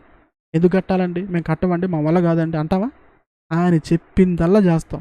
ఆ టెస్ట్ చేయించరా, ఈ టెస్ట్ చేయించరా, 5,000 కొట్టు, 2,000 కొట్టు, 10,000 కొట్టు, అడ్వాన్స్ ఇంత కట్టు, అంత కట్టు అంటే లాస్ట్కి ఒక 50,000 కొట్టు, ₹1,00,000 కట్టు, ఇంత ఫీజు అయిందంటే వచ్చినట్టు కట్టి అప్పో చప్పో కట్టి వచ్చేస్తాం. మరి దేవునికి ఒక దశమాగి ఇవ్వమంటే మాకు అప్పులు ఉన్నాయండి, మాకు పిల్లల ఫీజు కట్టాలండి, ఇల్లు కట్టుకున్నామండి, అదండి ఇదండి అదండి ఇదని ఏం చెప్తారు పిల్లరా? సాకులు చెప్తారన్నమాట. ఏం చెప్తారు? సాకులు చెప్తారన్నమాట. ఎందుకని తెలుసా? దేవుడు అంటే మక్కువ లేదు. దావీదు ఏమిచ్చాడు దేవుని కోసము? బంగారం ఇచ్చాడు. ఎవరిది? సొంతది. సంపాదించాడు దేవుని కోసం. అది కాకుండా తన స్వసిక్తమైన అంటే తన సొంత బంగారాన్ని కూడా దేవునికి ఇచ్చాడు పిల్లరా. ఈ రోజుల్లో దాచుకునే వాళ్ళు తయారయ్యారు పిల్లరా. యేసు ప్రభువు ఏమన్నాడు? మీరు పరలోకంలో దాచుకోమన్నాడు దేవుడు. నువ్వు దేవునికి, దావీదు దేవునికి ఇచ్చిందంతా ఎక్కడ ఉంటుంది ఇప్పుడు? ఎక్కడుంది పిల్లరా? పరలోకంలో ఇవన్నీ అక్కడ పొందుకుంటాడు. దావీదు దేవుని కోసం చేసింది ఏది వ్యర్థం కాదు. రేపు పరలోకంలో దేవుడు దావీదుకి ఏమిస్తాడు? అక్కడ ప్రతిఫలం ఇస్తాడు. అది అర్థం పిల్లరా, గుర్తుపెట్టుకుంటారా? ఇలా బ్రతకాలి క్రైస్తవుడు అంటే. ఇస్తున్నావా మరి మనం? ఇస్తున్నావా ప్రేమైన సహోదరుడా? ఇస్తున్నావా? దేవుని కోసం నువ్వేమి ఇస్తున్నావు? నీ సొంత వాటిని ఇస్తున్నావా? యేసు ప్రభు నీ కోసం ప్రాణం పెట్టాడు కదా. యేసయ్య నీ కోసం రక్తం చిందించాడు కదా. యేసయ్య నిన్ను పరలోకం చేర్చడం కోసమే కదా ఈ లోకానికి వచ్చింది. ఈ మాట్లాడిన ప్రియమైన సహోదరుడా, ప్రభు కోసము నువ్వు ఇస్తున్నావా? ఆలోచించి ఒక్కసారి నిన్ను నువ్వు పరీక్షించుకో. యథార్థంగా నిన్ను నువ్వు ఒక్కసారి పరిశీలన చేసుకో ప్రియమైన సహోదరుడా. నీ కోసం ప్రాణం పెట్టిన యేసయ్యకి నీవు కష్టపడిన దాంట్లో దేవునికి ఇవ్వలేకపోతున్నావంటే నువ్వు తలదించుకోవాలి. ఎందుకో తెలుసా? అయ్యో, నా కోసం ఇంత చేసిన నా ప్రభుకి నేను ఇవ్వలేకపోతున్నానే, నేను వెనకాడుతున్నానే, నా ప్రభు పట్ల ఇంతగా నేను వ్యవహరిస్తున్నానే, నేను ఒక యూదా ఇస్కరియోతులా ఉండాలని మనం సరి చేసుకోవాలి పిల్లరా. అర్థమవుతుందా? ఎందుకంటే దేవుడి పట్ల మన అలాంటి యూదా ఇస్కరియోతు లాంటి కపటమైన ప్రేమ కలిగిన వారిగా ఉండకూడదు పిల్లరా. యూదా ఇస్కరియోతు కపటమైన ప్రేమ కలిగి ఉన్నాడు. ఏమైపోయింది? లాస్ట్కి అతను నష్టపోయాడు పిల్లరా. గుర్తుపెట్టుకోండి, దేవుణ్ణి ప్రేమించాలి. దేవుడంటే పడి చచ్చిపోవాలి. ఈ రోజుల్లో అమ్మాయి కోసం చచ్చిపోయే వాళ్ళు ఉన్నారు. అవును కదా పిల్లలు? డబ్బు కోసం చచ్చిపోయే వాళ్ళు ఉన్నారు. ఆస్తుల కోసం కొట్టుకొని చచ్చిపోతున్న వాళ్ళు ఉన్నారు. అవును కదా? ఉద్యోగం కోసం లంచమించి అలాంటి వాళ్ళు ఉన్నారన్నమాట. కానీ దేవుడంటే ప్రీతి లేని వాళ్ళు చాలామంది ఉన్నారు ఈ రోజుల్లో. మనం పాటలు పాడుతూ ఉంటాం, ప్రసంగాలు చేస్తూ ఉంటాం, అవును పిల్లరా, క్రైస్తవులను చెప్పుకుంటూ ఉంటాం, అన్నీ చేస్తాం. కానీ మన జీవితంలో చూసే లోపల దేవుని కోసం మనం త్యాగం చేయలేకపోతాం. మన భక్తిలో చాలా వెనకబడిపోతాను పిల్లరా. అవును కదా? మన పాటల వల్ల, మన ప్రసంగాల వల్ల, మన భక్తి వల్ల దేవుని సంతోషపరచు పిల్లరా. మన క్రియల మూలముగా దేవుని సంతోషపరుస్తాం. దావీదు సంపాదించాడు. అవన్నీ కాకుండా ఇంకా తన సొంత బంగారాన్ని కూడా తన దేవుని మందిరానికి నేను ఇస్తానని దేవుని మందిరానికి ఇచ్చేస్తాడు. దేవుని మందిరం కట్టబడాలి, నా దేవుని నామం మహిమార్థమై నా దేశంలో నా దేవుని మందిరం కట్టబడాలనుకున్నాడు. అవును పిల్లరా, ఈరోజు ప్రతి క్రైస్తవుడు కూడా ఎలా ఉండాలి? అయ్యగారు, మీరు దేవుని పరిచర్య చేయండి, మాకున్న దాంట్లో మేము దేవునికి ఇస్తాము అన్న వాళ్ళు ఎంతమంది ఉన్నారు పిల్లరా? లెక్క పెట్టచ్చు, ఏళ్ళ మీద లెక్క పెట్టచ్చు. ఏ సంఘంలో అయినా, ఏ చోటైనా కానీ. అవును కదా? ఆ సంఘంలో వచ్చే వాళ్ళందరూ కూడా, అమ్మ మరి పరిచర్యలు అంటే అవసరం ఉంది అంటే, అయ్యగారు మీరు ధైర్యంగా ఉండండి, అందరూ కలిసి ప్రార్థన చేద్దాం, మాకు దేవుడు ఇచ్చిన దాంట్లో మేము తప్పక ఇస్తాం అన్న వాళ్ళు ఎంతమంది ఉన్నప్పుడు ఈ రోజుల్లో? ఎవరో ఒకళ్ళు ఇద్దరు దేవుని ప్రేమించిన వాళ్ళు. ఒకవేళ 100 మంది ఉన్నారు కూడా, దాంట్లో స్పందించే వాళ్ళు ఎంతమంది ఉంటారు చెప్పండి? ఏ ఒక్కళ్ళో ఇద్దరు. ఆ ఒక్కళ్ళిద్దరు ముందుకు వస్తే మరి అవసరం తీరిద్దా చెప్పినప్పుడు? పెద్ద అవసరం ఉంటుంది. ఆ 100 మంది ముందుకు వస్తే అవసరం తీరిపోతుంది. కానీ ఒక్కళ్ళిద్దరు వస్తే అవసరం తీరిద్దా? అవసరం తీరకపోక ఏమవుతుందంటే దేవుని పని ఆగిపోతున్నాయి. ఎందుకో తెలుసా? దేవుడంటే మక్కువ లేదు, ప్రేమ లేదు.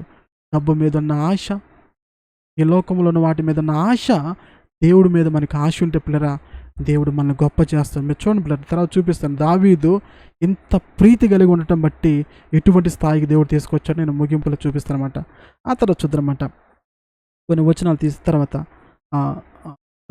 గదులు గోడలు రేకు మూతలకును బంగారు పనికిని బంగారమును ఎండి పనికిని పనివారు చేయు ప్రతి విధన పనికి 6,000 మనుగుల ఒప్పీరు బంగారం 14 మనుగుల పుటమున ఏబడిన వెండిని ఇచ్చుచున్నాను. అంటే దావీదు దేవుని కొరకు ఇదంతా, ఇక్కడ లిస్ట్ ఉంది కదా, ఇదంతా కూడా దావీదు సొంత తను సంపాదించుకున్న సొంతముదే, దేవుని కోసం కాకుండా ఇంకా ప్రత్యేకంగా తన కోసం దాచుకున్న దాన్ని కూడా దేవునికి ఇస్తున్నాడు. ఆ తర్వాత చూద్దాం. ఈ దినమున యెహోవాకు ప్రతిష్ఠితముగా మనపూర్వకంగా ఇచ్చువారు ఎవరైనా మీలో ఉన్నారా?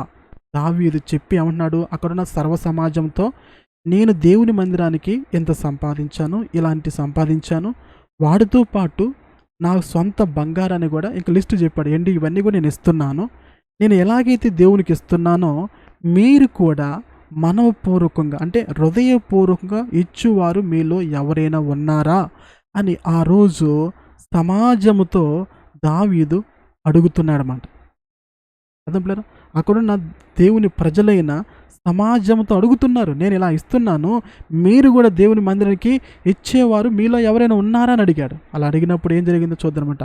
అప్పుడు పితరుల ఇళ్లకు అధిపతులను, ఇజ్రాయేల్ గోత్రపు అధిపతులకును, సహాజ అధిపతులకు, శతాధిపతులకు, రాజు పని మీద నియమించిన అధిపతులు కలిసి మనపూర్వకంగా దేవుని మందిర పనికి 10,000 మనుగుల బంగారమును, 20,000 మనుగుల బంగారు ద్రావములను, 20,000 మనుగుల ఎండిని, 36,000 మనుగులు ఎత్తున 2,00,000 మనుగుల ఇనుమును ఇచ్చిరి.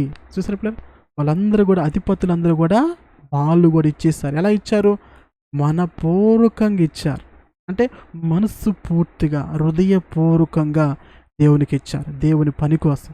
అవును పిల్లరా, దేవునికి ఇచ్చేవటు మనస్సు పూర్తిగా ఇవ్వాలి, హృదయపూర్వకంగా ఇవ్వాలి. ఏదో సనుగుతూ గునుగుతూ అయ్యగారు చెప్పారు కదా, అడిగారు కదా, ఇవ్వాలి కదా, ఎంత ఇద్దాము అంత ఇద్దాము, లేదని చెప్దాము, ఎంతే ఉందని చెబుదాము, అసలు అప్పులోనే చెప్దాం, ఇంక లేకపోతే ఇబ్బందులోనే చెప్దాం, లేకపోతే వాళ్ళకి ఇవ్వాలని చెప్దాం, ఇట్లాంటివి ఉండకూడదు పిల్లరా. దేవునికి ఇచ్చేప్పుడు ఎలా ఉండాలి?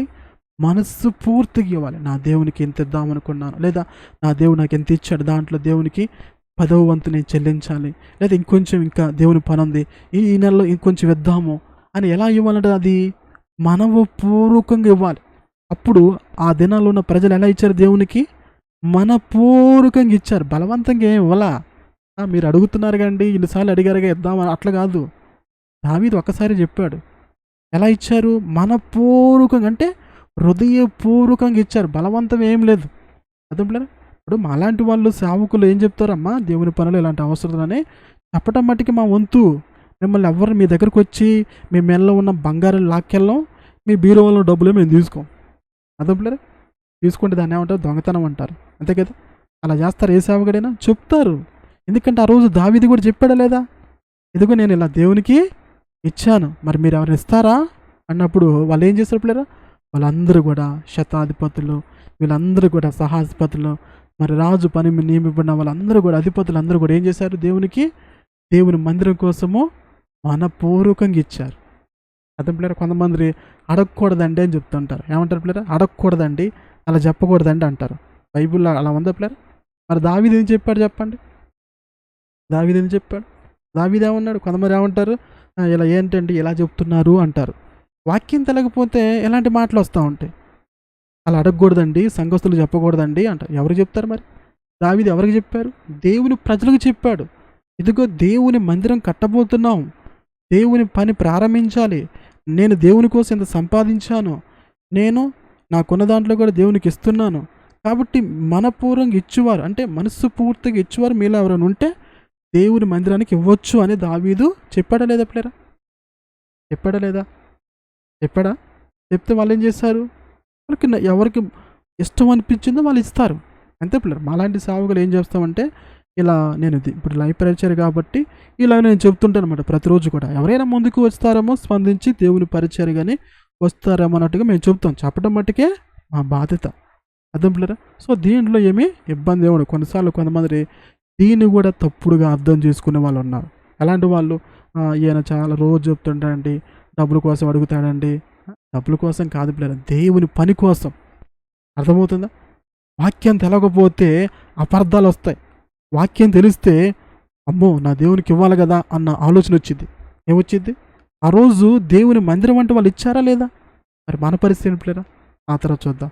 వారు పూర్ణ మనసుతో యెహోవాకు ఇచ్చి ఉండిరి కనుక అలాగు మనపూర్వక ఇచ్చినందున ఏమయ్యారు పిల్లరా? జనులు సంతోషపడ్డారు.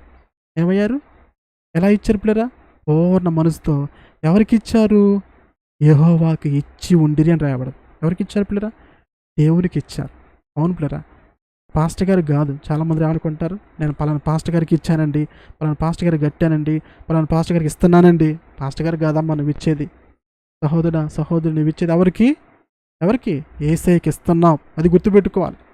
అది నేను పలానా సేవకుడు ద్వారా నా దేవునికి ఇస్తున్నాను. అర్థమైందా?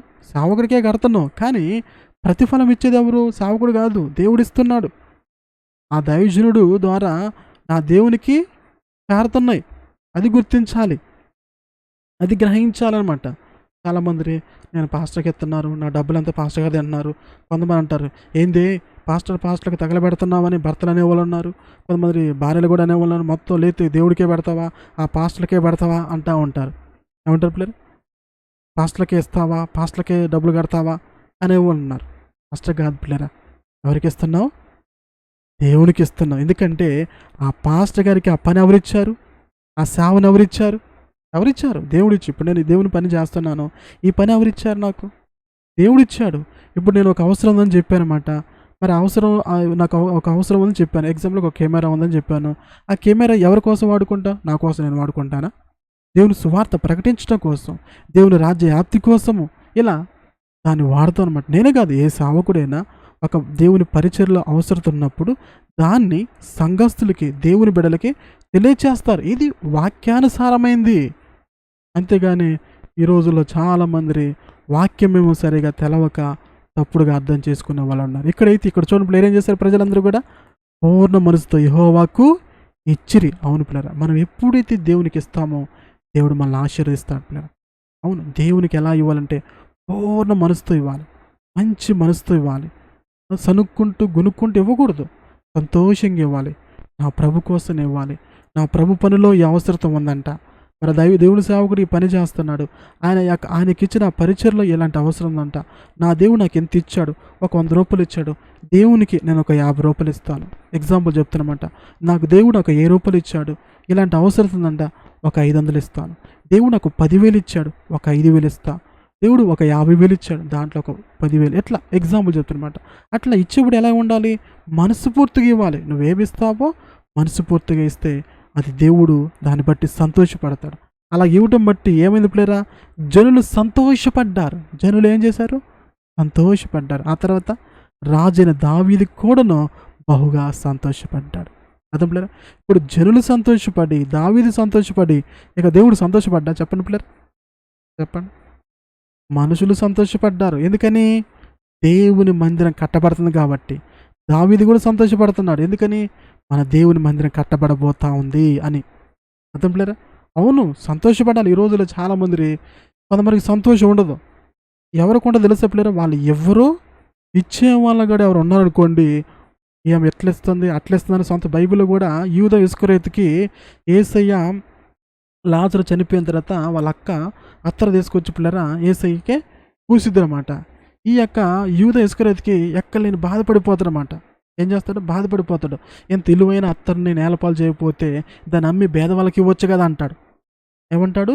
అమ్మి పేదవాళ్ళకి ఇవ్వచ్చు అంటాడు. అంటే యూదా ఇస్కరియోతు అర్థమైందంటే, అమ్మిన డబ్బులు వస్తే యేసయ్య ఇదిగో ఈ డబ్బులు తీసుకొని పేదవాళ్ళకి పంచిపెట్టండి అని యేసయ్యకి ఇస్తే, యేసయ్య ఎవరికి ఇస్తాడంటే యూదా ఇస్కరియోతు అనమాట. అర్థం లేదా? అట్లనమాట. అంటే అట్లా మాట్లాడాడు. ఎందుకని? డబ్బు మీద ఉన్న మక్కువ చేత. అర్థమైందా? ఈ రోజుల్లో చాలామందికి దేవుని పని జరుగుతుంటే సంతోషం ఉండదు. ఉన్నప్పుడులే మరి మీరు ఎంత సంతోషపడుతున్నారా? సపోజ్గా ఎవరైనా ఇచ్చారు, మీకు చెప్పారు, అయ్యా నేను ఇలా దేవుని పరిచర్యలు సహకరించాను, నాకున్న దాంట్లో చెప్పారనుకో, మీరు సంతోషపడతారా? అమ్మ ఎందుకు ఇచ్చావు? అంత ఇవ్వాలా? అని మీరు ఇచ్చిన వాళ్ళు కూడా ఎన్నికలు అవుతున్నారా? ఈ రోజుల్లో ఎలా ఉంటారంటారా, వాళ్ళెవరో ఇచ్చే వాళ్ళు కూడా ఇవ్వకుండా వాళ్ళు ఎన్నికలు ఆగుతుంటారు. అమ్మ ఎందుకమ్మా మనం ఇవ్వాలా? ఇవ్వకపోతే ఏమైద్ది అని మాయ మాట చెప్పి పాప ఇచ్చే వాళ్ళు కూడా చెడగొట్టే వాళ్ళు అనేకులు ఉన్నారు. క్రైస్తవులైన పిల్లరా, వాళ్ళు ఎవ్వరూ ఇచ్చే వాళ్ళు కూడా ఇవ్వకుండా చెడగొట్టే వాళ్ళు అనేకులు ఉన్నారు. అది మంచిది కాదు పిల్లరా. ఆ రోజు జనులు సంతోషపడ్డారు, దావీదు సంతోషపడ్డారు. మరి వీరందరూ సంతోషపడినప్పుడు దేవుడు, పరమందున్న దేవుడు సంతోషపడతాడు పిల్లరా. మనం ఎప్పుడైతే దేవునికి మనపూర్వకంగా ఇస్తామో దేవుడు సంతోషపడతాడు. చూడండి పిల్లరా, ఆ తర్వాత సమాజముగా పూర్ణముగా ఉండగా యెహోవాకు ఇట్లు స్తోత్రము చెల్లించును. మాకు తండ్రిగా ఉన్న ఇశ్రాయేలు దేవా యెహోవా, నిరంతరము నువ్వు స్తోత్రార్హుడు. దేవుని స్తుతించారు. ఎలా స్తుతించారు ఇక్కడ చెప్తున్నమాట. ఆ తర్వాత యెహోవా, భూమాకాశములెందుండు సమస్తము నీ వశము. మన దేవుడు ఎక్కడ ఉంటాడు పిల్లరా? భూమాకాశాల మందుండు ఉండే దేవుడు అనమాట. అంటే మన దేవుడు అన్ని చోట్ల ఉంటాడు. అర్థం పిల్లరా? దేవుడు ఎక్కడ ఉంటాడు? అన్ని చోట్ల ఉండే దేవుడు అది. ఆ తర్వాత సమస్తమును నీ వశము. సమస్తం ఎవరి వశంలో ఉంది పిల్లరా? సమస్తము కూడా ఈ లోకంలో ఉన్నవన్నీ కూడా ఎవరి వశంలో ఉన్నాయి? ఎవరి వశంలో ఉన్నాయి చెప్పండి పిల్లరా? దేవుని వశంలో ఉన్నాయి. నీ హృదయము, నీ మనసు, నీ ఆలోచన అన్నీ కూడా దేవుని వశంలో ఉన్నాయి. అలాగే ఈ దేశము, మన ఇండియా ఎవరి వశంలో ఉంది? దేవుని వశంలో ఉంది. రాజులు కావచ్చు, మంత్రులు కావచ్చు, అధికారులు కావచ్చు, ఈ లోకంలో ఎంతమంది అయితే ఉన్నారు పిల్లరా, ప్రపంచంలో ఉన్న ప్రతి దేశము కూడా ఎవరి వశంలో తెలుసా? దేవుని వశంలో ఉందని గుర్తుపెట్టుకోవాలి పిల్లరా. ఇది గుర్తించాలి. అర్థమైందా? అమ్మో నా భర్త అంటే నాకు భయం అండి, నా భార్య అంటే నాకు భయం అండి, మా పైన బాస్ అంటే మాకు అది భయం అండి, మా యొక్క లెక్చరర్ అంటే మాకు భయం అండి అంటారు. అర్థం అతనైనా ఎవరైనా కానీ ఎవరి వశంలో ఉన్నారు? అందరూ కూడా దేవుని వశంలో ఉన్నారన్నమాట. అది గుర్తించాలి. మన దేవుడి వశంలో అన్నీ ఉన్నాయి. ఆయన వశంలో అంటే ఆయన ఆధీనంలో ఉన్నాయన్నమాట. అంతే ప్రతిదీ. ఇప్పుడు సముద్రం ఉంది పిల్లరా, సముద్రం పొంగి రావాలన్నా, మరి సముద్రం పొంగకుండా ఎంతవరకు అయితే వచ్చి అలలు అక్కడ దాకా ఆగిపోతాయో అక్కడి వరకు రావాలన్నా కానీ అది దేవుని వశంలో ఉంది. వర్షం పడాలన్నా, వర్షం రాకుండా ఉండాలన్నా దేవుని వశంలో ఉంది. సూర్యుడు రావాలన్నా, చంద్రుడు రావాలన్నా ఎవరి వశంలో? దేవుని వశంలో ఉంది. మనం బ్రతకాలన్నా, చచ్చిపోవాలన్నా దేవుని వశంలో ఉంది. మనం స్వస్థపరచబడాలన్నా, బాగుపడాలన్నా, రోగంలో ఉండాలన్నా, దీవించబడాలన్నా, ఇంకా ఏ విషయంలో ఉన్నా కానీ ఎవరి వశంలో ఉన్నా అన్నీ కూడా దేవుని వశంలో ఉన్నాయి పిల్లరా. అర్థమవుతుంది? అన్నీ కూడా ఆయన వశంలో ఉన్నాయి. ఈరోజు ఇది గుర్తించట్లేదు చాలామంది కూడా. ప్రతిదానికి భయపడిపోతున్నారు, ప్రతిదానికి ఇబ్బంది పడిపోతుంటారు, ప్రతిదానికి ఏదేదో చేద్దాం అనుకుంటారు.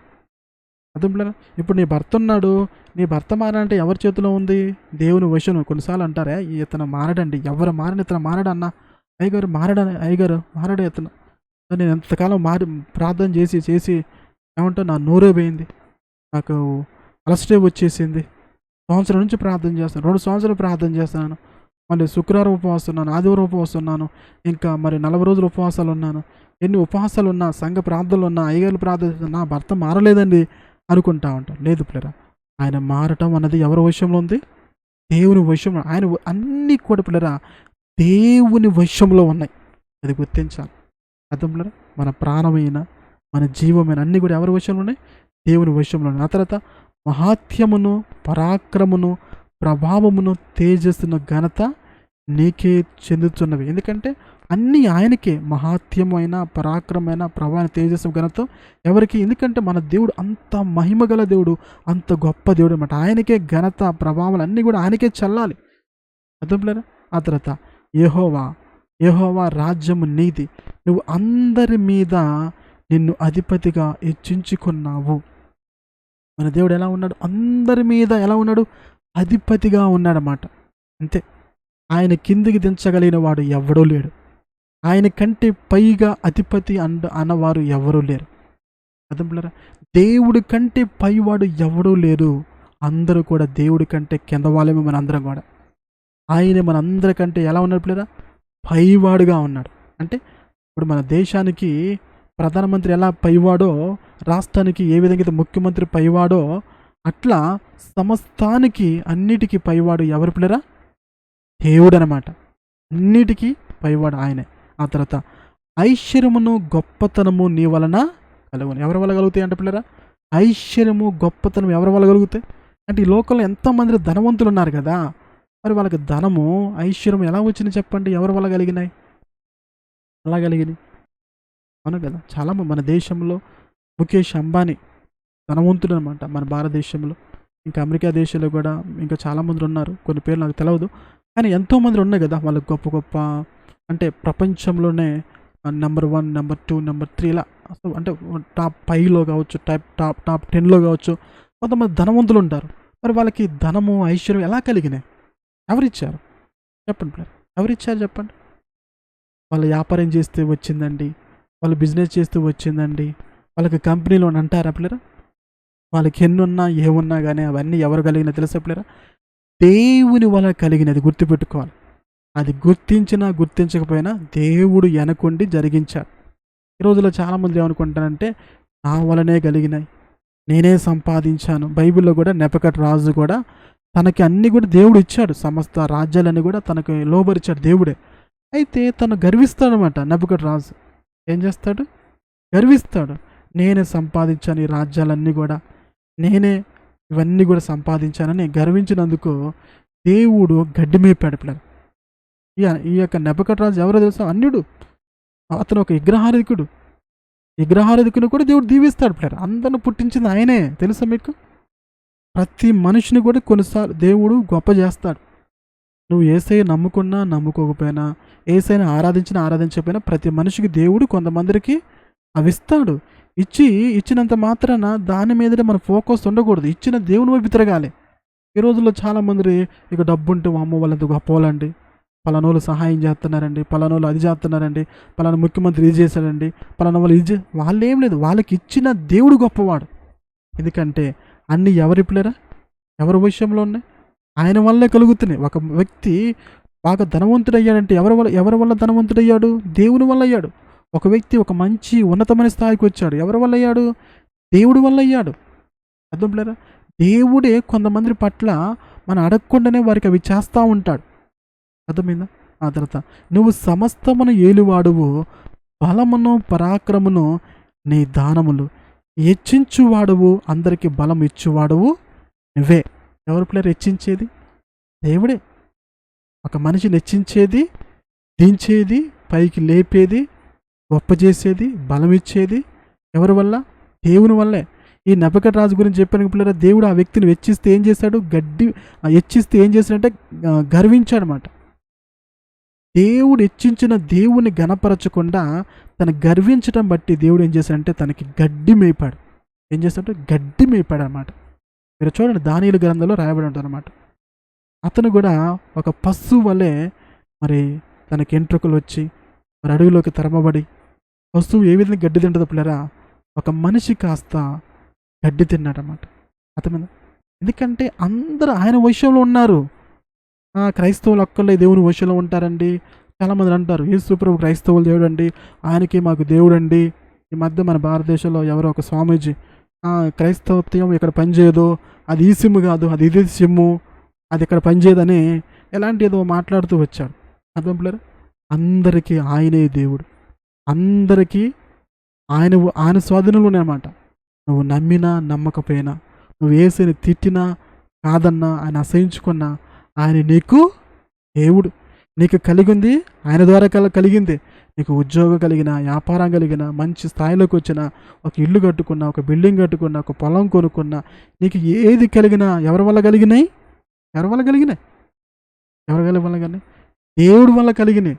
అర్థం ఆయన హెచ్చించేవాడు అన్నమాట. అందుకే అందరికీ బలం ఇచ్చేవాడు నువ్వే. ఆ తర్వాత చూద్దాం. అంటే దేవుని స్తుతిస్తున్నారు, ఇవన్నీ కూడా వాస్తవాలే. ఆ తర్వాత మా దేవా, మేము నీకు కృతజ్ఞతాస్తుతులు చెల్లిస్తున్నాము, ప్రభావము గల నీ నామను కొనియాడుచున్నాము.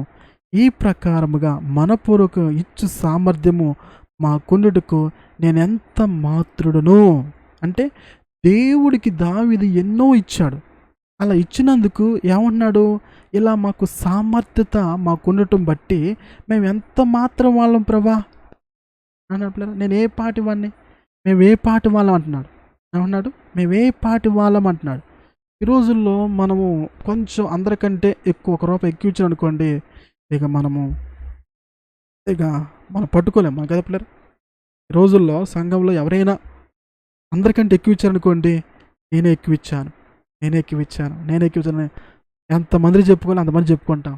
మనకు పిల్లలు, కానీ ఇక్కడ దావీదేమన్నాడు, నేను ఎంత మాత్రమయ్యా దేవునికి ఇవ్వగల శక్తి ఎవరికి ఉంటుంది పిల్లలు చెప్పండి? ఇస్తావా నువ్వు నేను? చెప్పండి. మనుషుల కంటే ఇవ్వగలుగుతాం కానీ దేవునికి ఇవ్వగలుగుతాం చెప్పండి పిల్లరా? అన్నీ ఆయనయే, అన్నీ ఆయన. ఆయన తీసుకుని నువ్వు ఇచ్చావంటే, నేను ఇచ్చానంటే దేవుడు నవ్వుకుంటాడు. అదే పిల్లలు, ఇప్పుడు మీ దగ్గర రూ. 10 పిల్లరా, మీ డబ్బులే తీసుకొని మీకు ఇచ్చాను అనుకోండి, ఇంకా అమ్మ రూపాయలు తీసుకోండి, బ్రదర్ రూపాయలు తీసుకోండి అని నేను మీకు రూపాయలు ఇస్తాను అన్నా అనుకోండి, ఒకవేళ మీకు తెలవకపోవచ్చు, మీ డబ్బులు నేను కొట్టేసి మీకు ఇచ్చాను అనుకోండి, అమ్మో పలానా వ్యక్తి నాకు రూపాయలు ఇచ్చాడని మీరు సంతోషపడ్డారు. కానీ మీ పర్సు చూసుకుని చూసే లోపల మీ డబ్బులు లేవు, సేమ్ మీ డబ్బులే మీకు గుర్తుపెట్టారు. అరే నా డబ్బులే తీసి నాకే ఇచ్చాడా, వీటిలో గొప్పతనం ఏముంది? అంతే కదా. అంతే, మీ డబ్బులు మీకు తీసిస్తే అది గొప్పతనమా? అది ఇచ్చినట్టేనా? అలాగే ఇప్పుడు మనము దేవుని డబ్బులు తీసుకుని దేవునికి ఇస్తే అదేం గొప్పతనం చెప్పండి? అందుకే అదే అంటున్నాడు, ఇచ్చు సామర్థ్యము మాకుండుట నేను ఎంత మాత్రను, నా జనులు ఎంత మాత్రపు వారు, సమస్తమును పిల్లలు చూడండి, సమస్తమును నీ వలనే కలిగిన కదా. ఎవరి వల్ల కలుగుతున్నాయి? ఎవరి వల్ల కలిగాయి? ఈరోజు నీకు ఉద్యోగం కలిగిందంటే ఎవరి వల్ల కలిగింది? ప్రేమైన సహోదరి సహోదరు, ఇప్పుడు గుర్తించావా? గుర్తించావా? నేను కష్టపడి చదివానండి అంటారా? నువ్వు కష్టపడటానికి ఎవరు నీకు శక్తినిచ్చారు? ఎవరు నీకు జ్ఞానం ఇచ్చారు? ఎవరు నీకు సహాయం చేశారు? నువ్వు మంచి పని చేసుకుంటున్నావు, వ్యాపారం చేసుకోగలుగుతున్నావు, ఉద్యోగం చేసుకోగలుగుతున్నావు, ఎవరు నీకు శక్తినిస్తున్నారు? ఎవరు నిన్ను కాపాడుతున్నారు? ఎవరు నీకు మంచి ఆరోగ్యం ఇస్తున్నారు? ఎవరి వల్ల కలుగుతుంది నీకు తెలుసా? ఏమన్నాడు ఇక్కడ? సమస్తము నీ వలనే కలిగిన కదా. అవును పిల్లరా, ఈ లోకంలో ప్రతి మనిషి కూడా కలిగిందంతా ఎవరి వల్ల కలుగుతున్నాయి? దేవుని వల్ల కలుగుతున్నాయి. నీకైనా నాకైనా ఎవరికైనా పిల్లరా, అది గుర్తించాల్సిందే. గుర్తించిన వాళ్ళు మాత్రమే అంటారు, మా వల్ల కలిగిందండి, మేము సంపాదించామని అనుకుంటారు. కానీ నిజమైన ఆత్మీయుడు, దేవుని వాక్యం ఎరిగిన వ్యక్తి, ప్రభు గురించి తెలిసిన వ్యక్తి పిల్లరా, నాకు కలిగినవన్నీ కూడా నా దేవుని వల్ల కలిగింది. నా కష్టం వలనో, నా ఉద్యోగం వలనో, నా వ్యాపారం వలనో, నా సంపాదన వల్ల నాకు కలగలేదు, కానీ నా దేవుడి వల్ల నాకు కలిగే అని గుర్తిస్తారు. ఇంతకు మీరు గుర్తించారా పిల్లలు? గుర్తించారా? ఆ తర్వాత చూడండి, నీ స్వసంపాద్యంలో కొంత మీకు ఇచ్చి మేము నీకు ఇచ్చి ఉన్నాము. ఏమన్నా పిల్లలు? అంటే దేవుడు ఇచ్చిన దాంట్లో వాళ్ళు ఏం చేశారు? కొంత నీకు ఇచ్చి ఉన్నాము అంటే దేవుడు ఇచ్చిన దాంట్లో దేవుడికి ఇచ్చారు, అంతే కదా. దేవుడి సొమ్ము దేవుడికి ఇచ్చారు, మనం కూడా అంతే పిల్లరా, దేవుడికి ఇస్తూ ఉన్నాం. అర్థమైంది? కొంత ఇచ్చారు, అర్థమైంది? ఈరోజు అదేనా ఇస్తున్నారు పిల్లరా? ఈరోజు ఆ కొంత కూడా ఇవ్వలేకపోతున్నారు దేవుడికి. ఈరోజు ఆ కొంత కూడా ఇవ్వలేని స్థితిలో ఉన్నారు. మరి మీరు ఎలా ఉన్నారు పిల్లలు? ఇస్తున్నారు ఆ కొంతైన దేవునికి?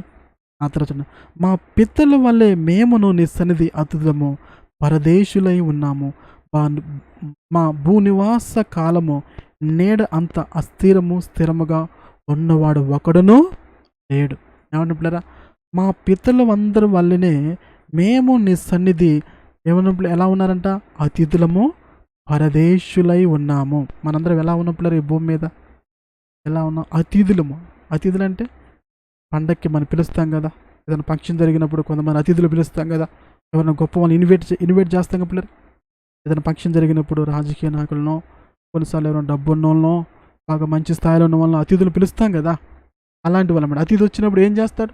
ఉంటాడు ఇక రోజంతా మీ ఇంట్లోనే. మీరు ఉంచుకుంటారా చెప్పండి పిల్లలు? సపోజ్గా మీ ఇంట్లో ఏదో ఫంక్షన్ జరిగింది అనుకోండి, లేదా మీ అబ్బాయి పెళ్ళో మీ అమ్మాయి పెళ్ళో జరిగింది, మీ ఊర్లోనో, మీ యొక్క నియోజకవర్గంలోనో, మీ ప్రాంతంలో ఒక రాజకీయ నాయకుడు మంచి ఉన్నత హోదాలో ఉన్నాడు, లేకపోతే ముఖ్యమంత్రి గారు అనుకోండి, ఆయన మీరు పెళ్ళికి అతిథిగా పిలిచారు. పిలిచిన తర్వాత ఆయన మీ ఇంట్లోనే ఉంటాడుగా, మీరు ఉంచుకుంటారా చెప్పండి? వచ్చిన వాళ్ళు అట్లాగే ఉంటారా? ఆ పెళ్ళి దేనికైతే వస్తారో అవి చూసుకొని ఏం చేస్తారు పిల్లరా? వెళ్ళిపోతారు, ఉంటారు కదా. అట్లాగే మనం కూడా ఎలా ఉన్నామంటే భూమి మీద అలాంటి వారమే. అంటే ఏ విధంగా అయితే ఒక అతిథి వచ్చి ఎలా వెళ్ళిపోతారో మనం కూడా ఈ భూమి మీద ఎలాంటి వారము? అతిథులమే. కొంతకాలం అయిన తర్వాత ఈ భూమిని మనం ఏం చేయాలి పిల్లరా? విడిచి వెళ్ళిపోవాల్సింది. ఇది ఉందా పిల్లరా? మైండ్లో ఇది ఉండాలి. అర్థమైందా? ఈ రోజుల్లో చాలా మందికి ఇలాంటి మైండ్ సెట్ లేదు. ఏ మైండ్ సెట్? ఇక నేను భూమి మీదనే ఉండిపోతాను, ఈ భూమి మీద నాకు స్థిరం అన్నట్టుగా ఉండిపోతున్నారు.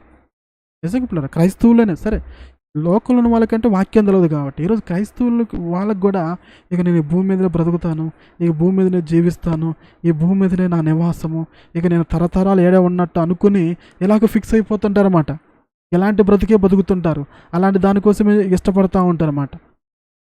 ఇక ఈ భూమి మీదే సుఖము, ఈ భూమి మీదే సంతోషము, ఈ భూమి మీద కావాలి, వీడి కోసం బతుకుతుంటారు. కాదు పిల్లరా, మనందరం కూడా ఎలాంటి వారము? అతీతులము. అతీతులము. ఒకరోజు వెళ్ళిపోవాల్సిన తర్వాత పరదేశులై ఉన్నాము. పరదేశులు అంటే ఇప్పుడు కొంతమంది పరాయి దేశానికి వెళ్ళి ఉద్యోగాలు చేస్తుంటారు, అతను పనులు చేసుకుంటారు, ఏదో ఒక పని మీద వెళ్తారు, కొంతమంది టూర్కి వెళ్తుంటారు పరాయి దేశానికి. ఇప్పుడు మన ఇండియా ఉంది పిల్లరా, ఇండియా నుంచి ఇంకా చుట్టుపక్కల ఏదో దేశానికి వెళ్తూ ఉంటారు కొంతమంది రకరకాలుగా అవసరాలను బట్టి. అవును కదా? అలా వెళ్ళిపోయిన వాళ్ళు అక్కడే ఉండిపోతారు పర్మనెంట్గా? చెప్పండి పిల్లలు. ఏదో ఒక రోజు మళ్ళా వాళ్ళ పనులు ముగించుకొని తిరిగి వాళ్ళ దేశానికి వస్తారు. అలాగే మనము కూడా ఈ భూమి మీదకి ఎలా వచ్చామో పరదేశులై ఉన్నాము. అంటే మనము ఈ దేశానికి చెందిన వాళ్ళం కాదు, ఈ భూలోకానికి చెందిన వాళ్ళం కాదు పిల్లరా. మనం పరాయి ప్లేస్ నుండి వచ్చాం, అంటే దేవుని దగ్గర నుండి మనం వచ్చాం, తిరిగి మళ్ళీ అక్కడికి వెళ్ళాలి. ఏం చేయాలి పిల్లరా? తిరిగి మనము అక్కడికి వెళ్ళాలన్నమాట. ఎక్కడికి? ఎక్కడి నుండి అయితే వచ్చామో అక్కడికి వెళ్ళాలి. గుర్తిస్తున్నారు పిల్లరా? గుర్తిస్తున్నారా? మనం తిరిగి అక్కడికి వెళ్ళాలని. మనం తిరిగి అక్కడికి వెళ్ళిపోవాల్సిందే. మనందరం కూడా ఎలా వచ్చాం? తల్లి గర్భంలో ఉండి దిగంబులుగా వచ్చాం. ఎవరితో మనతో ఎవరు రాలా. అమ్మ రాలేదు, నాన్న రాలేదు, అక్క రాలేదు, చెల్లి రాలేదు, కొడుకు రాలేదు, బిడ్డలు రాలేదు, ఎవరో రాలేదు. ఈ భూమి మీదకి వచ్చిన తర్వాత ఇవందరూ వచ్చారు మనకి.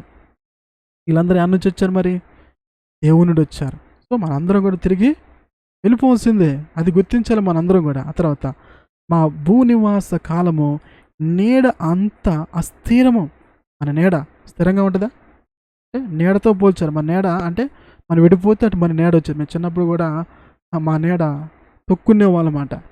ఆ నీడ విడిపోతే అటు వస్తుంది అనుకునేవాళ్ళం. మీకు కూడా ఆడుకున్నారా చిన్నప్పుడు? నీడ చూసుకునే, నా నీడ చూడు, నేను విడిపోతే నా ఏమిటి వస్తుంది అనుకుంటాం. మరి నీడ స్థిరంగా ఉంటుంది ప్లేయర్? చెప్పండి. మనం బ్రతికున్నంత కాలం మన నీడ ఉంటుంది, ఆ తర్వాత స్థిరంగా ఉండదు కదా. అందుకే చూడండి, స్థిరముగా ఉన్నవాడు ఒక్కడునూ లేడు. భూమి మీద ఎవరైనా స్థిరంగా ఉన్నవాళ్ళు ఉన్నారు పిల్లలు? చెప్పండి. ఈ భూమి మీద స్థిరంగా ఉన్న వాళ్ళు ఉన్నారా? ఒక 1000 సంవత్సరాలు బతికిన వాళ్ళు భూమి మీద ఉన్నారా? చెప్పండి. ఉన్నారా? సరే, ఈ వ్యక్తికి 2000 సంవత్సరాలు ఉన్నాయండి, ఈ వ్యక్తికి 3000 సంవత్సరాలు ఉన్నాయండి, ఈ వ్యక్తి 4000 సంవత్సరాలు ఉన్నాయండి. కనీసం ఒక 1000 సంవత్సరాలు ఉన్న వాళ్ళు ఎవరున్నారు ఈ భూమి మీద? బ్రతికిన వాళ్ళు ఎవరు ఉన్నారు పిల్లలు? ఎవరూ లేరు. ఎందుకని? ఇది స్థిరం కాదు ఈ జీవితం పిల్లరా. అర్థమైందా? ఆ దినాల్లో భక్తులు ఇది గుర్తించారు, ఇది గ్రహించారు. కానీ ఈ రోజుల్లో క్రైస్తవుల్లో ఇది గ్రహించలేని స్థితిలో ఉండిపోతున్నారు. మన భక్తి అంటే దేవుని నమ్ముకుని ఇవన్నీ జీవితం అంటే ఇది గ్రహించాలి పిల్లరా. ఎప్పుడైతే మనం గ్రహిస్తామో నేను జీవించే జీవితము ఇది స్థిరం కాదు అని ఎప్పుడైతే మనిషి గ్రహిస్తాడు పిల్లరా, తన జీవితం మారిపోతుంది, తన అలవాట్లు మారిపోతాయి, తన పద్ధతులు మారిపోతాయి, తన ప్రవర్తన మారిపోతాయి, తన ఉద్దేశాలు మారిపోతాయి, అన్నీ చేంజ్ అయిపోతాయి. తన జీవితంలో నెమ్మది పొందుకుంటాడు, సమాధానం కలిగి ఉంటాడు, మంచి ఆరోగ్యం కలిగి ఉంటాడు, పరిశుద్ధంగా బ్రతకగలుగుతాడు, నీతిగా బ్రతకగలుగుతాడు, దేవుని కోసం జీవించగలుగుతాడు. కానీ ఏ వ్యక్తి అయితే ఈ లోకమే శాశ్వతం అనుకొని, ఇదే జీవితం ఇదే స్థిరం అనుకొని, తను కొన్నవన్నీ కూడా వాస్తవం అనుకొని, తను సంపాదించే అన్నీ కూడా తనతో ఉంటాయి అనుకున్నాడో తను ఎన్నో సమస్యలు అనిపించాల్సి వస్తుంది, ఎన్నో కష్టాలు తెచ్చుకోవాల్సిన పరిస్థితి ఉంటుంది పిల్లలు. తెలుసా పిల్లలు? కానీ ప్రజలు గ్రహించలేని స్థితిలో ఉన్నారు. ఎందుకంటే ఇది స్థిరము కాదు. చూద్దాం 10వ వచనం. మా దేవా యెహోవా, నీ పరిశుద్ధ నామము యొక్క ఘనత కొరకు మందిరం కట్టించుటకే మేము సమకూర్చిన ఈ వస్తు సముదాయము నీ వలన కలిగినదే, అంతయు ఏమైంది పిల్లరా? నీదై ఉన్నది. ఇది ఇంపార్టెంట్. ఏమంది పిల్లరా? ఏమన్నాడు? మేము సమకూర్చిన ఈ వస్తు సముదాయమును ఎవరి వల్ల కలిగిందంట? ఎవరి వల్ల కలిగింది? వాళ్ళని సహోదరి ఇచ్చాడు, వాళ్ళ సహోదరి ఇచ్చింది. చెప్తారు కదా కొంతమంది, చెప్తారు కదా, అమ్మ ఇదిగో ఈ ఫ్యాను పలానా సహోదరి ఇచ్చిందమ్మా పలానా ప్రాంతం నుండి. పలానా యొక్క కుర్చీ పలానా బ్రదర్ ఇచ్చాడమ్మా అను కదా, పలానా యొక్క వస్తువు పలానా ఇచ్చారమ్మా అని కొంతమంది చర్చిలో వాళ్ళ పేర్లు కూడా రాపిస్తూ ఉంటారు. కొంతమంది ఏం చేస్తారంటే ఎవరు చూసినా కానీ ఆ వస్తువు చూడగానే మా పేరే కనపడాలి, ఇంటి పేరుతో సహా రాపిస్తారు. ఇప్పుడు ఫోన్ నెంబర్లు వచ్చి నెంబర్లు కూడా రాపిస్తారు, ఫోన్ నెంబర్లు కూడా రాపిస్తారు అనమాట. అర్థం పడరా? అది క్రైస్తవ జీవితం అంటే. ఎందుకంటే దేవుడి గురించి తెలియకపోతే అట్లా రాపించుకునే వాళ్ళు ఉన్నారు, పాస్టర్లు కూడా చెప్పేవాళ్ళు ఉన్నారు. పిల్లలు అర్థమైంది. ఈ రోజులు పాస్టర్లు కూడా చెప్పేవాళ్ళు ఉన్నారు. పలానా సహోదరి ఎంత ఇచ్చిందని మరి ఏం చేస్తారు, ఒక డమ్ముకా కొట్టిస్తారన్నమాట. తెలుసా పిల్లరా? పల్లెటూరులో ఏదన్నా ఒక విషయం తెలియజేయాలంటే ఒక వ్యక్తి డోలు కొట్టుకుంటూ సెంటర్లో నిలబడి చెబుతూ ఉంటారు, ఒక దండోర చాటింపు వేస్తారన్నమాట. అలా చెప్పాలన్నమాట ప్రజలకి. అలా చెప్తే ఎక్కలేని ఆనందం, సంతోషం అయిపోయా. అంతే కదా, ఇది నా వల్ల కలిగింది, నేను ఇచ్చాను. ఒక్కొక్కరు పోటీ పడతారన్నమాట. ఆమె అంత ఇచ్చిందా, అతను ఎంత ఇచ్చాడా, మనం ఇంకా రెట్టిప్పేద్దాం, మనం ఇంకెక్కువ స్థాయిలో ఉండాలి, మన పేరు మోగాలి, మన గురించి కాలనీ వాళ్ళు చెప్పుకోవాలి, మన గురించి ఊళ్ళో చెప్పుకోవాలి, మన గురించి సంఘస్థులు చెప్పుకోవాలి, మన గురించి చుట్టుపక్కల చెప్పుకోవాలి అన్నట్టుగా ఉండిపోతున్నారు. ఎందుకంటే మనిషి అనుకుంటాడు నా వల్ల కలిగింది, ఇది నాదే అనుకుంటున్నాడు. కానీ ఇక్కడ ఏమన్నాడు పిల్లరా, నీ వలనే కలిగింది, మేము సమకూర్చుని ఈ వస్తు సముదాయమును బంగారము, ఎండి, ఇత్తడి, ఇనుము, తర్వాత కర్రలు, తర్వాత ఇంకా రాళ్ళు, ఇవన్నీ కూడా ఎవరి వల్ల కలిగినాయి అంట? వాళ్ళు కష్టపడ్డారు, ఉట్టిగే రాలా, దొంగతనం ఏం చేయాలి, వాళ్ళు నీతిగానే నిజాయితీగానే సంపాదించి తీసుకొచ్చారు. మరి ఎంత కష్టపడినా ప్రయాసపడినా ఎవరి వల్ల కలిగినని చెప్తున్నారు పిల్లలు వాళ్ళందరూ కూడా. ఆ సముదాయం అంతా అక్కడ వేసి దేవుని స్తుతిస్తున్నారు, దేవుని గణపరుస్తున్నారు, దేవునితో చెప్తున్నారు, ప్రభువా యెహోవా ఇదంతా నీ వలనే కలిగిందయ్యా అని చెప్తున్నారు. మరి మనం చెప్తున్నామా ప్రియమైన సహోదరి సహోదరా? ఉందా అటువంటి భక్తి? ఈ రోజుల్లో కనపడుతుందా క్రైస్తవుల్లో ఇలాంటి మాటలు, ఇలాంటి భక్తి కనపడుతుందా? ఇలాంటి విధంగా సావుకులు నేర్పుతున్నారా విశ్వాసులకి? సావుకులే రెచ్చగొడుతుంటారు కొంతమంది. అమ్మ పలానా సహోదరి ఎంత ఇచ్చిందమ్మా అని కావాలని చెప్తున్నారు, అలా చెప్తే ఇంకొకరు ఇస్తారని. అది కాదు పిల్లరా, దేవుని యొక్క వాక్యమే సెలవిస్తుంది. భక్తులు ఏమన్నారు, మేము సమకూర్చుని ఈ వస్తు సముదాయం నీ వలనే కలిగిందయ్యా, నీ వల్ల కలిగింది, మా శక్తి వల్ల కలగలేదు, మా బలం వల్ల కలగలేదు, మా వ్యాపారం వల్ల, మా ఉద్యోగాల వల్ల, మా పనుల వల్ల కలగలేదు, కానీ నీ వల్ల కలిగింది, అంతయు నీదై ఉన్నది. ఎవరై ఉంది పిల్లలు? అంతా కూడా ఎవరు చెప్పండి? అంతా కూడా దేవుడిదై ఉంది కదా. మరి దేవుడు ఇవ్వడానికి ఏం కష్టం? నీ దగ్గర ఎంత అయితే ఉందో అదంతా ఎవరు తెలుసా ప్రియమైన సహోదరి సహోదరు? నువ్వు దాచుకున్న డబ్బులు, నీకు ప్రతి నెల వచ్చే డబ్బులు, ఇవన్నీ ఎవరికి తెలుసా? ఎవరో తెలుసా? ఎవరే చెప్పండి? మీయా చెప్పండి పిల్లలు. మీ అకౌంట్లో ఉన్న డబ్బులు కావచ్చు, మీ బీరువాలో ఉన్న బంగారం కావచ్చు, ఇవన్నీ ఎవరే చెప్పండి? మీరు కట్టుకున్న ఇల్లు కావచ్చు, ఎవరికైనా మనకేమైతే ఉన్నాయో, ఇప్పుడు మిమ్మల్ని ఒక్కలే కాదు నాకు కూడా అనమాట, ఇప్పుడు మనకేమైతే ఉన్నాయో అది ఏదైనా కావచ్చు, ఇవన్నీ కూడా ఎవరి పిల్లలు చెప్పండి? ఎవరి పిల్లలు చెప్పరేంటి? ఎవరి? నీయా నాయా? ఎవరు? ఇవన్నీ కూడా దేవుని పిల్లరా, దేవునివి. మీకు ఎగ్జాంపుల్ ఇస్తే చూడండి. ఇప్పుడు సపోజ్గా మీ దగ్గర ఒక చైన్ ఉందనుకోండి, ఏముంది? బంగారు చైన్ ఉందనుకోండి. మీరు బ్రతికినంత కాలము దాన్ని వేసుకొని తిరుగుతున్నారు. అంటే ఎగ్జాంపుల్, ఒక వ్యక్తికి బంగారు చైన్ ఉంది. అతను జీవించినంత కాలము ఈ బంగారం నాది, ఇన్ని తులాలు బంగారం కొనుక్కున్నాను, అయితే ఇది 2 లక్షలైంది, 3 లక్షలైంది, 10 లక్షలు ఎంతో కనుక్కున్నా. ఎగ్జాంపుల్ ఒక 10 లక్షలైందని చెప్పుకుంటున్నాడు. చూసిన వాళ్ళందరూ కూడా ఆమెకు 10 లక్షల బంగారం ఉందంట, ఇది చాలా విలువైందంట అందరూ అనుకుంటున్నారు. మీకు కూడా సంతోషం, మీకు కూడా సంతోషం అనిపించింది. మనం పోయిన తర్వాత ఎవరిదైతే చెప్పండి పిల్లరా? ఈ భూమి మీద బ్రతికున్నంత కాలమే మందవుతుంది, పోయిన తర్వాత ఎవరిదైతే చెప్పండి? అది చెప్పండి, ఎవరికి హక్కు ఉంటుంది దాని మీద?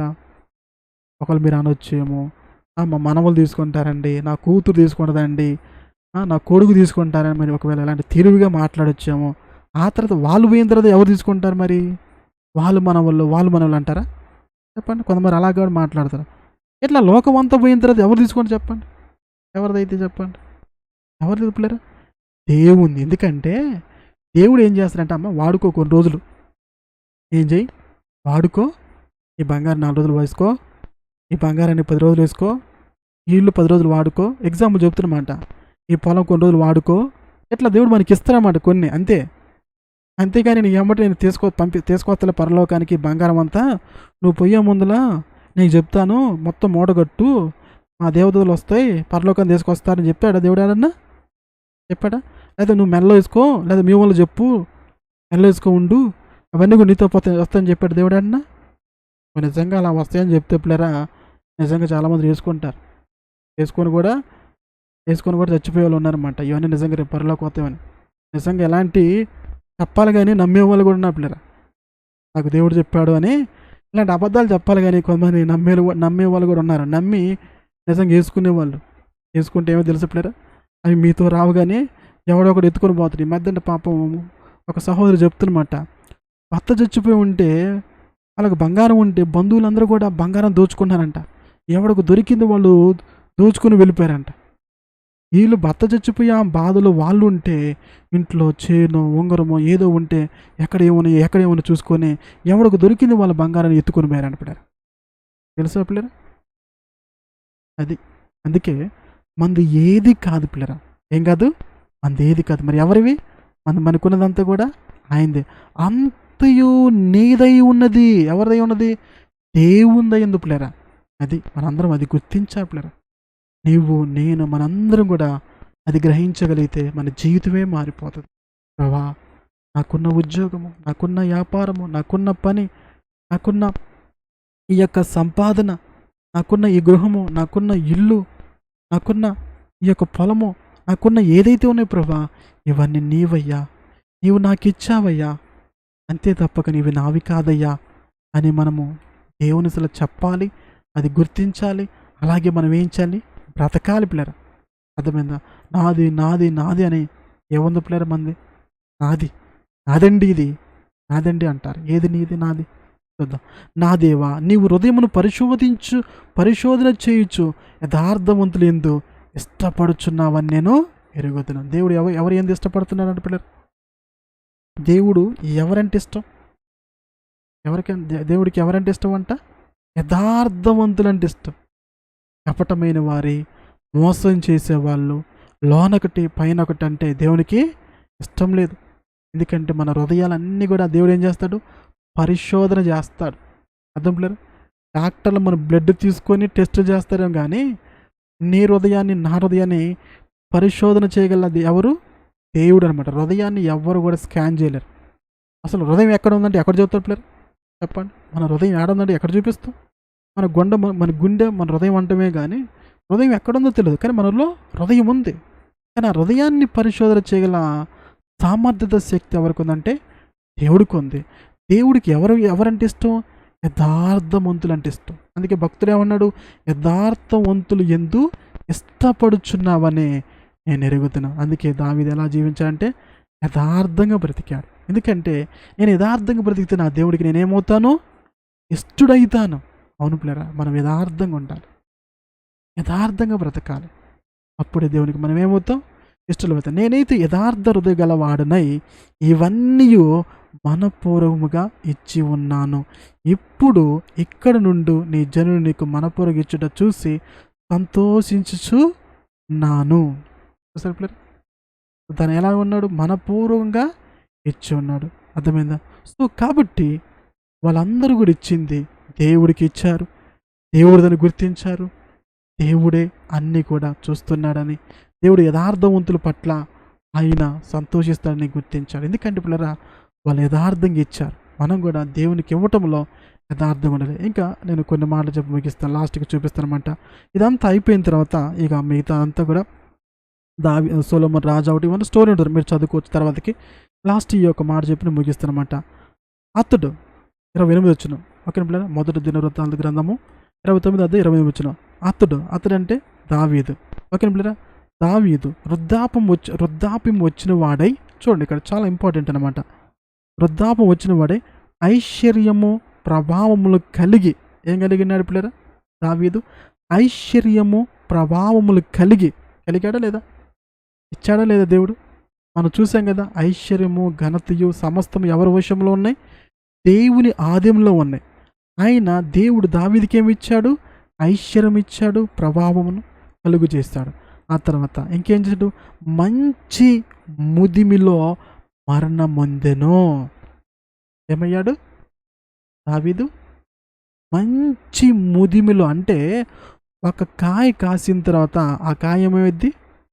పండుగ మారిపోద్ది. పండుగ మారిన తర్వాత అప్పుడు పూర్తిగా పండుగ మారిపోయిన తర్వాత ఆ పండు అప్పుడు రాలిపోతుంది. అర్థమవుతుందా? అంటే దాన్ని ఏమంటారంటే పరిపక్వత చెందిన ఫ్రూట్ అంటారు. అలాగే మనిషి జీవితం కూడా పరిపక్వత చెందటం అంటే ఏంటంటే మంచి వృద్ధాపములో మరణించడం అనేది ఆ జీవితం ఫుల్ఫిల్ అవ్వటం అనమాట. అర్థమవుతుందా? ఆ జీవితానికి ఒక అర్థం ఉన్నట్టు.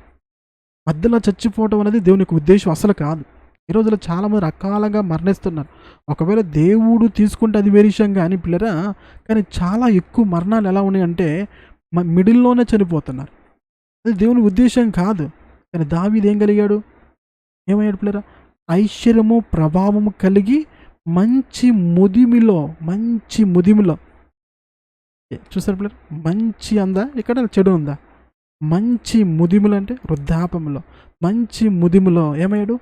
మరణమొందెను. అది అంటే ఒక వ్యక్తి జీవితం ఫుల్ఫిల్ అయిపోయింది. ఒక కాయ, ఒక ఎగ్జాంపుల్కి ఒక జాంకాయ తీసుకోండి. జాంకాయ మంచిగా పండిపోయిన తర్వాత ఏమైంది పిల్లరా? చూడండి, మీ ఇంట్లో ఒక జామ చెట్టు చూడండి. ఆ జామ చెట్టుకి జాంకాయ కాసిన తర్వాత ఫస్ట్ పచ్చిగా ఉంటుంది, రోజు రోజు కొంచెం దోరగా వస్తుంది, ఆ తర్వాత పండిద్ది. ఆ తర్వాత ఏమైంది? కొన్ని రోజులు అయిన తర్వాత అట్లా బాగా పండిపోయిన తర్వాత ఆ కాయ ఏమైపోద్ది? ఆటోమేటిక్గా రాలిపోద్ది పిల్లరా. చూసారా? మీరు చెట్ల కింద చూడండి, మామిడి చెట్టు కానీ బాగా మామిడికాయలు కాసినప్పుడు ఆ చెట్టుకి కొన్ని బాగా కాయలు మరి బాగా పండిపోయినప్పుడు రాలిపోతూ ఉంటాయి. అది పరిపక్వమైన కాయ అనమాట. అట్లాగే మన జీవితం కూడా అలా అవటం అనేది దేవుని యొక్క ఆశీర్వాదానికి సూచన అనమాట. అంటే దేవుని చేత మనం దీవించబడిన వారంగా, దేవుడు మనకు తోడున్నాడని అర్థం అనమాట. సో కాబట్టి మరి ఈ సమయంలో మనం ఏదైతే విన్నామో, ప్రాముఖ్యంగా దావీదు దేవుని మందిరము కట్టించడానికి ఇష్టపడ్డాడు. మందిరం అంటే ఏంటి పిల్లరా? మనమే దేవుని మందిరం. అంటే ప్రజలు రక్షించబడాలని మనము కలిగి ఉండాలి. దావీదు ఆ పని బహు గొప్పదని గుర్తించాడు. అలాగే దేవుని పని అంటే మనం కూడా గొప్పదని గుర్తించే వారంగా ఉండాలి. దేవుని సేవ అంటే అది బహు గొప్పదని గ్రహించాలి. అంతేగాని ఏదో ఆటల పాటల గండి, ఏదో పరిచర్య అంటే ఆడుకోవటం పాడుకోవటం, అంతే కదా. దేవుని సేవ అంటే పాడటము, వాక్యాలు చెప్పటం, సాక్షి చెప్పడం, ఇదే కదా అనుకుంటారు కదా. అది కాదు, ఈ పని ఎంతో గొప్పదని దావీదు చెబుతూ ఉన్నాడు. అర్థం లేరా? అది మనం గ్రహించాలి. అంతేకాదు దేవుని మందిరం కట్టబడాలని, దేవుని యొక్క నామ మహిమార్థమై ఆ మందిరం ఎంతో గొప్పదిగా ఉండాలని మరి కావాల్సిన వాటిని అన్నింటినీ కూడా దావీదు దేవుని కోసం సంపాదించాడు. దావీదు దేవునికి సొంత బంగారాన్ని కూడా దేవునికి ఇస్తూ వచ్చాడు. ఎందుకంటే దావీదుకి ఎంతో మక్కువ, దేవుడు అంటే ఎంతో ఇష్టపడ్డాడు. కాబట్టి పిల్లరా, మనము కూడా అటువంటి వారిగా ఉండాలని, ఆ విధంగా బ్రతకాలని, దావీదు వలె మనము కూడా మరి ఈ లోకంలో జీవించి దావీదు చేత మనము కూడా దీవించబడి దావీదులాగా మనం ఇతరులకి రాబోతున్న తరాలకి మాదిరిగా ఉండాలని దేవుడు కోరుకుంటున్నాడు. కాబట్టి పిల్లరా, విన్న వాక్యాన్ని బట్టి మరి సమయంలో మనము ప్రార్థన చేసుకున్నాము. మరి మీరు ఎక్కడైతే ఉన్నారో అక్కడ మోకరించగలిగితే కొన్ని నిమిషాల్లో ప్రార్థన చేసుకున్న, దయచేసి మీరు ఉన్న చోట మోకరించండి పిల్లరా. మనం ప్రార్థన చేసుకున్నాం. మరి సమయంలో మనము ప్రార్థన చేసుకున్న పిల్లలు మీరు ఉన్న చోట దయచేసి గ్రహించండి. ఈ సమయంలో విన్న వాక్యాన్ని బట్టి కొన్ని నిమిషాలు మళ్ళీ మనం పరీక్ష చేసుకున్నాము, మనం అలా ఉన్నామా లేదా. ఆ రోజు దావీదు మరి దేవుని మందిరం కట్టించాలని ఎంతో మక్కువ కలిగిన వాడు. ఎందుకంటే నా దేవుడు నన్ను ఈ స్థాయికి తీసుకొచ్చాడు.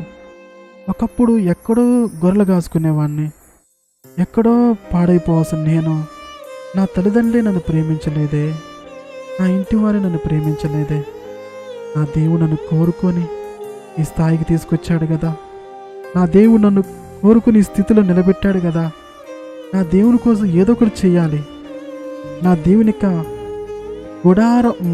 మందసము గుడారంలో ఉంటుంది అని గుర్తించాడు దావీదు. ప్రేమని సహోదరా, నువ్వు గుర్తిస్తున్నావా? అయ్యో, నా ప్రభు నా కోసం ప్రాణం పెట్టాడు కదా, నా ప్రభు నా కోసం మరణించాడు కదా, నా ప్రభు నా కోసం వచ్చాడు కదా, నా పాపములన్నీ కూడా ఆయన మీద తీసుకున్నాడు కదా, నేను చేసిన పాపానికి ఆయన బలయ్యాడు కదా, నా స్థానాన్ని ఆయన తీసుకున్నాడు కదా అని గుర్తిస్తున్నావా ప్రేమని సహోదరి సహోదరుడా? దావీదుకి దేవుడంటే ఎంత మక్కువ, ఎంత ప్రేమ, ఎంత ఇష్టము. ప్రేమని సహోదరి సహోదరుడా, నీకున్నదా అటువంటి ఇష్టము, అటువంటి ప్రీతి నీకున్నదా? ఈ లోకంలోని వాటి మీద నీకు ఇష్టం కలుగుతుందే? డబ్బు మీద నీకు ఇష్టం కలుగుతుంది, బంగారం మీద ఇష్టం కలుగుతుంది, వస్తువుల మీద నీకు ఇష్టం కలుగుతూ ఉంది, మనుషుల మీద ఇష్టం కలుగుతుంది, కానీ దేవుడి మీద ఇష్టం ఉందా? దావీదు ఎంతో దేవుని ప్రేమించి నా దేవుని మందిరము కట్టించాలి, ఇది జీవంగల దేవునికి కట్టబోయే మందిరం అన్నాడు. ప్రేమని సహోదరి సహోదరి, ఉన్నదా?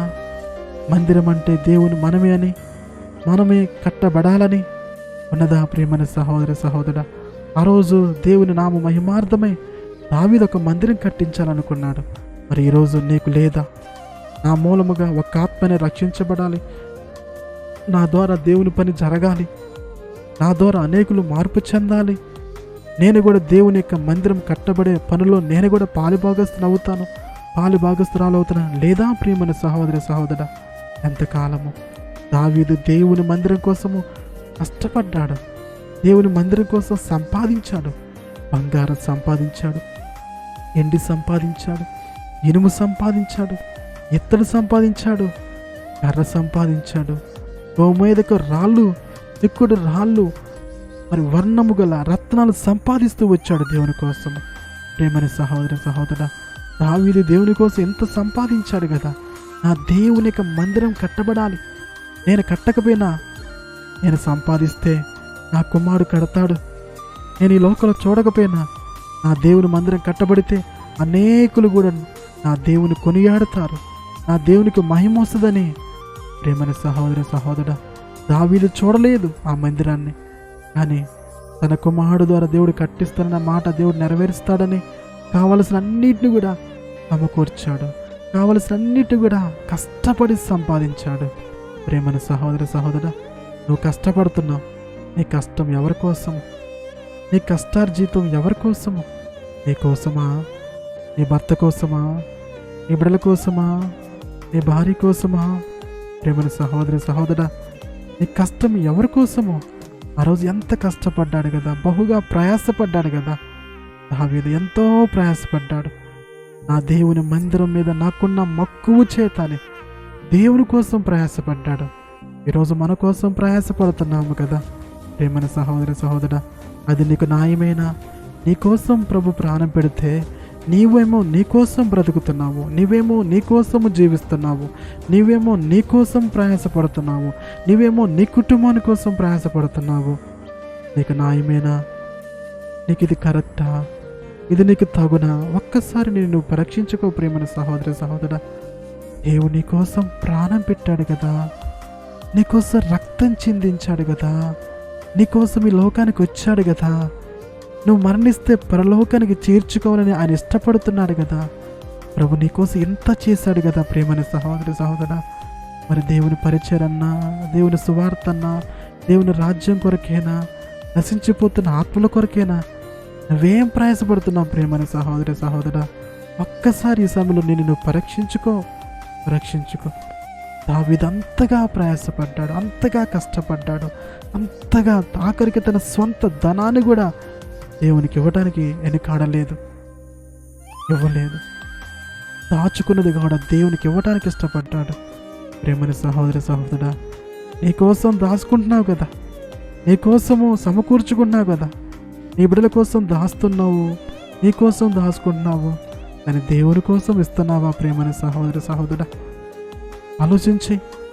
ఎప్పుడు నీకోసము నీ కుటుంబం గురించి ఆలోచిస్తున్నా, కానీ నీకోసం ప్రాణం పెట్టి నేను కంటికి రెప్పలా కాపాడుతున్నా, నిన్ను నీ కుటుంబాన్ని పోషిస్తున్నా, ఏ అటువంటి అపాయం రాకుండా నీ బిడ్డలని, నీ కుటుంబాన్ని, నీ భర్తను, నీ భార్యను, నీ బిడ్డలు అందరినీ కూడా కాపాడుతున్న దేవుని పట్ల నీకు మక్కువ ఉన్నదా? ప్రేమని సహోదరి సహోదరుడా, ఒక్కసారి ఈ సమయంలో నువ్వు పరీక్షించుకో.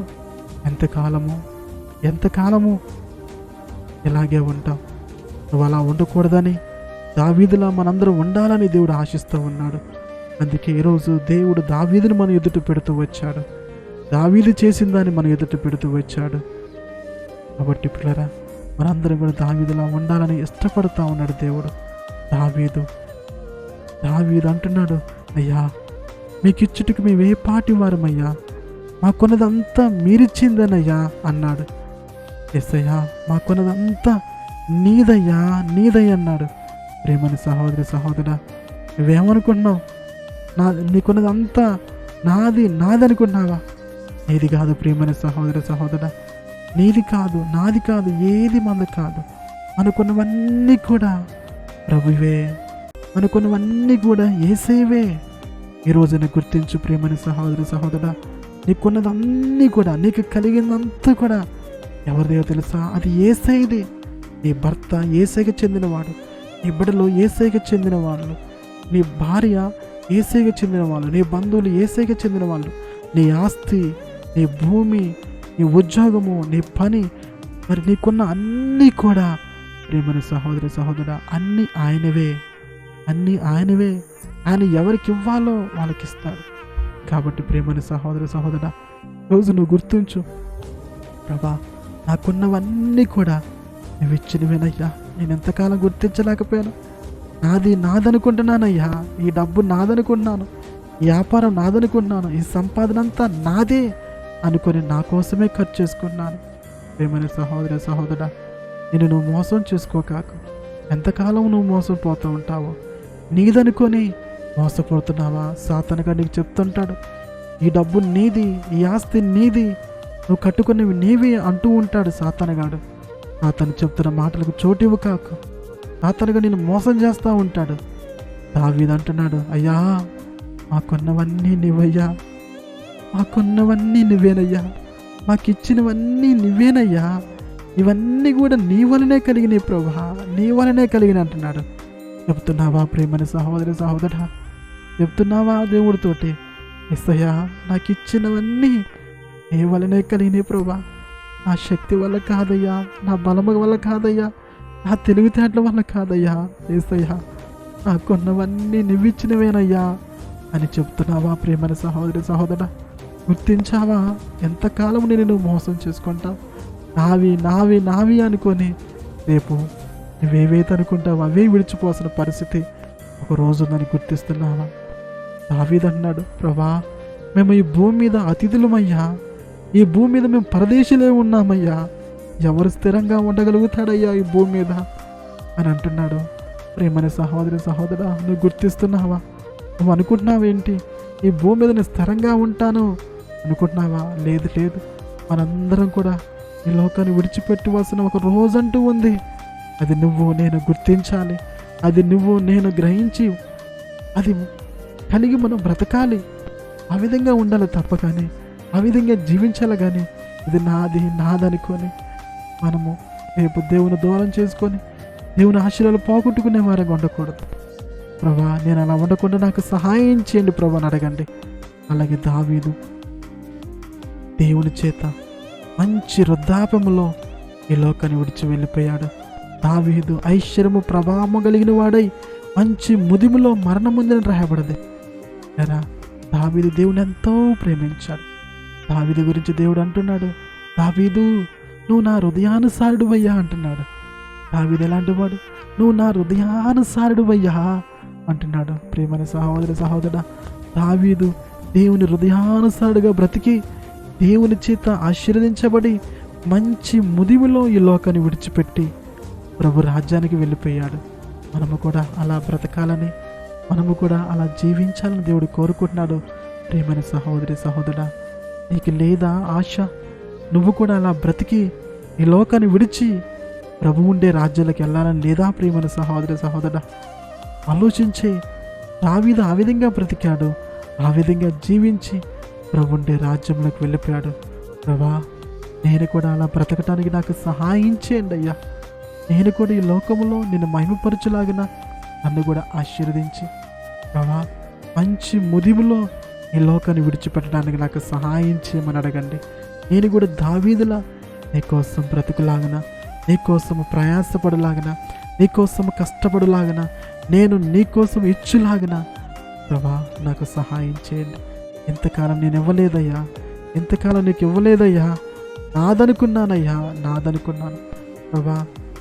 అయ్యా, ఈ మందిరం కట్టించబడకుండా నేను అడ్డుగా ఉన్నానయ్యా. ప్రియమైన సహోదరి సహోదరుడా, దేవుని మందిరం కట్టబడకుండా, మందిరం అంటే ఆత్మలో రక్షించబడకుండా ఒకవేళ నువ్వు అడ్డుబండగా ఉన్నావేమో, ఒకవేళ నువ్వు ఆటంకంగా ఉన్నావేమో, నీ ద్వారా జరగాల్సిన పని జరగకుండా ఆగిపోతుందేమో. ప్రియమైన సహోదరి సహోదరుడా, ఒక్కసారి ఆలోచించు. నీ ద్వారా రావాల్సిన వాటిని రాకుండా ఆగిపోతుందేమో. ఆ రోజు దావీదు సర్వ సమాజంతో చెప్పారు. వాళ్ళందరూ కూడా మనపూర్వకంగా నా దేవుని మందిరం కట్టబడాలి, మా దేవుని మందిరం కట్టబడాలని అందరూ కూడా మనపూర్వకంగా ఇచ్చారు. దేవునికి మనపూర్వంగా ఇవ్వడానికి ఇష్టపడ్డాడు. ప్రియమైన సహోదరి సహోదరుడా, గుర్తిస్తున్నావా? నా దేవుని పని జరగాలి, నా ప్రభు పని జరగాలి, దేవుని సేవకులు నేను బలపరచాలి, దేవుని సేవకులు చేస్తున్న పరిచయం నేను ప్రోత్సహించేవాడుగా నేను ఉండాలి. నా కోసం కాదు, నా కుటుంబం కోసం కాదు, అందులో నా దేవుని పని జరగాలి, నా దేవుని రాజ్యం వ్యాప్తి చెందాలి, నా దేవుని యొక్క ఉద్దేశాలన్నీ కూడా ఈ భూమి మీద నెరవేర్చబడాలని ఉందా లేదా? ప్రియమైన సహోదరి సహోదరుడా, ఆలోచించి నీకోసము బ్రతకాకు. దేవుని రాజ్యం కోసం నువ్వు కూడా పాటుపడు, నువ్వు కూడా ప్రయాసపడు, నువ్వు కూడా కష్టపడు. ఎందుకంటే రేపు నీకు ప్రతిఫలం ఉంటుంది. దావీదు దేవుని కోసం ఏదో ఒకటి చేసి వెళ్ళిపోవాలి ఈ లోకం నుంచి అనుకున్నాడు. మరి నువ్వు కూడా ఈ లోకాన్ని విడిచి వెళ్ళిన తర్వాత రేపు ప్రభు నేను అడిగితే ఏం సమాధిస్తావు? కుమారుడా, నా కోసం ఏం చేసావు నువ్వు భూమి మీద, నా కోసం ఏం చేసి వచ్చావని దేవుడు నిన్ను ప్రశ్నిస్తే ఏమేమి సమాధానం చెప్తావు? ప్రియమైన సహోదరి సహోదరుడా, నీ మూలముగా ఒక ఆత్మని రక్షించబడిందా, నీ మూలముగా జరగాల్సిన పని జరిగిందా అని నిన్ను ప్రశ్నిస్తే దేవుడు ఏం సమాధానం చెప్తావు? ప్రియమైన సహోదరి సహోదరుడా, ఒక్కసారి ఆలోచించు. నీకోసం ప్రయాసపడ్డావు గమ్మా, నీకోసం కష్టపడ్డావు కదా, నేను ఇచ్చినవన్నీ నీకోసం వాడుకున్నా కానీ నా కోసం వాడావా అని దేవుడు నిన్ను రేపు ప్రశ్నిస్తే ప్రియమైన సహోదరి సహోదరుడా, రేపు నీ సమాధానం ఏంటి? ఒక్కసారి ఆలోచించు. ఒక్కసారి నేను నువ్వు పరీక్షించుకో ప్రియమైన సహోదరి సహోదరుడా. లేదా ఈ సమయంలో మిమ్మల్ని పరీక్షించుకుంటూ ప్రార్థన చేసుకుంటూ ఉండండి. ఈ సమయంలో మీ అందరి కోసమే ప్రార్థిస్తున్నాను. ప్రార్థన చేసుకున్నాం. ప్రార్థన. మహాపరిశుద్ధుడా, ప్రేమ కనికరమ గల పరమ తండ్రి యేసు ప్రభా, నీకు వందనాలయ్యా, నీకు స్తోత్రములు, నీకు మహిమ ఘనత ప్రభావములు చెల్లంగాక. ఇంతవరకు నీ వాక్యం ద్వారా మా అందరితో మాట్లాడుతూ వచ్చినందుకు వందనాలు, స్తోత్రములు కలుగునగాక. ప్రభా, ఆ రోజు దావీదు నీకోసం ఒక మందిరం కట్టించాలని ఇష్టపడ్డాడయ్యా. దావీదుని గొర్రెలు కాసుకునే వాడిని కాస్త మరి నీ ప్రజల మీద రాజుగా చేశావు, నీ ప్రజల మీద నాయకుడిగా నియమించావు. దావీదుని నీ పట్ల కృతజ్ఞత కలిగి నేను ఇటువంటి మంచి ఇంట్లలో దేవదారు చేత కట్టబడిన ఇంట్లో నేను నివసిస్తున్నానే, నా దేవుని మందిరము మరి గుడారములో ఉందని నీకోసం ఒక గొప్ప మందిరం కట్టించాలని దావీదు ఇష్టపడినప్పుడు దావీదు ఆశను మీరు తీర్చిన దేవుడు అయ్యా. దావీదు నీకోసం ఎంతో కష్టపడ్డాడు, దావీదు నీకోసం ఎంతో ప్రయాసపడి మరి బంగారము, ఎండి, ఇత్తడి, ఇనుము, మరి కర్రలు, ఇంకా అనేకమైన రాళ్ళు, రత్నములు ఇవన్నీ కూడా ప్రభా సంపాదించాడయ్యా. మరి మీరు సెలవిచ్చారు కొరింథీయులకు రాసిన మరి మొదటి పత్రికలో ప్రభా, మా దేహమే దేవుని ఆలయమని మీరు సెలవిచ్చారు ప్రభా. అయ్యా, ఆ రోజు మరి ఆలయము కోసము దావీదు కష్టపడినట్టుగా ప్రయాసపడినట్లుగా మేము కూడా ప్రభా ఆలయం అంటే మనుషులని, నశించిపోతున్న ఆత్మలని మరి మీరు సెలవిచ్చారు ప్రభా. ప్రతి ఒక్కరు కూడా దావీదు వలె కష్టపడులాగన, దావీదు వలె ప్రయాసపడులాగన మీరు సహాయం చేయండి. నశించిపోతున్న ఆత్మల కోసము నా ద్వారా జరగాల్సిన పరిచర్య జరుగులాగిన, నా ద్వారా అనేక ఆత్మలు రక్షించబడిలాగిన మరి దేవుని సేవకులు మరికి నేను సపోర్టుగా ఉండి వారి ద్వారా వారి వెనక నుండి మరి దేవుని సేవను ప్రోత్సహిస్తానన్న మనసు, హృదయాలు నిబడలకి దయచేయండి అయ్యా, దయచేయండి ప్రభా. ఎందుకంటే ఒక మనిషి రక్షించటం బట్టి అతను మీకు ఆలయంగా మారుతున్నాడని, అతనిలో మీరు నివసిస్తారని మరి మీరు సెలవిస్తూ వచ్చారు ప్రభా. అవునయ్యా, మా దేహాలే మీకు ఆలయముగా ఉన్నాయి ప్రభా. ఆ రోజు ఈ భూమి మీద మరి దావీదు ఆలయం కట్టించాలనుకున్నాడు ప్రభా. కానీ మేము కట్టించే ఆలయాలు రేపు పరలోకంలో చేర్చబడతాయని, మేము కట్టించబడిన ఆలయాలు రేపు పరలోకంలో మాకు కనపడతాయని ప్రతి ఒక్కరూ గుర్తించలాగిన, గ్రహించలాగిన సహాయం చేయండి ప్రభా. సహాయం చేయమడుతున్నానయ్యా. ప్రతి ఒక్కరు కూడా అటువంటి హృదయాలు దయచేయండి ప్రభా. నా ద్వారా ఒక ఆత్మ రక్షించబడితే, నా ద్వారా జరగాల్సిన పని, దేవుని పని జరిగితే రేపు నా దేవుడు రేపు నాకు ప్రతిఫలం ఇస్తాడు, నా దేవుడు నన్ను మెచ్చుకుంటాడన్న జ్ఞానము హృదయాలు నీ బిడ్డలకి దయచేయమని అడుగుచున్నాను ప్రభా. దావీదు నీ కోసం ప్రయాసపడ్డాడయ్యా ప్రభా. ఎందరైతే ప్రార్థనలోకి ఇస్తున్నారో వారు నీ కోసం ప్రయాసపడినట్టుగా చేయండి అయ్యా ప్రభా. దావీదు అన్నాడు, అయ్యా మాకున్నదంతయు నీదేనయ్యా అంటున్నాడు. అవును ప్రభా, ఈ సమయంలో ఎందరైతే ప్రార్థనలోకి ఇస్తున్నారో ప్రభా, వారందరూ కూడా వారి కొన్నదంతయు కూడా నీదని గ్రహించే మనసు హృదయాలు దయచేయండి ప్రభా. అంతేగాని ఇది నాది నాది నాది నాది అన్న స్వభావం తొలగించి ప్రభా, అటువంటి మనసు తీసేసి నా దేవుడు నాకు ఇచ్చాడు, నా దేవుని వల్లే కలిగింది, నా ప్రభు వల్లే కలిగింది అన్న జ్ఞానము నీ బిడ్డలోకి దయచేసి నా దేవునికి నేను ఇవ్వాలి, నా దేవుని పరిచయను ప్రోత్సహించాలి, నా దేవుని ఆలయాలు కట్టబడాలన్న ఆశను అటువంటి హృదయాలు కలుగు చేసి ప్రభా, దావీదు వలె నీ బిడ్డలు నడుచుకొని దావీదు వలె నీకు హృదయానుసారులుగా మార్చబడినట్టుగా సహాయం చేయమని ప్రార్థిస్తున్నానయ్యా. అంతేకాదయ్యా, మరి దావీదు అన్నాడు, మేము పరదేశులమై ఉన్నాము, అతిథులమై ఉన్నామని మీరు దావీదు అంటూ వచ్చాడు ప్రభా. అవునయ్యా, మేమందరూ కూడా ఈ భూమి మీద పరదేశులై ఉన్నాం, అతిథులమై ఉన్నాం.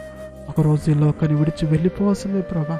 ఎవరూ శాశ్వతం కాదయ్యా, ఏది శాశ్వతం కాదయ్యా, ఏది మా వెంట రాదని మీరు సెలవిచ్చారు ప్రభా.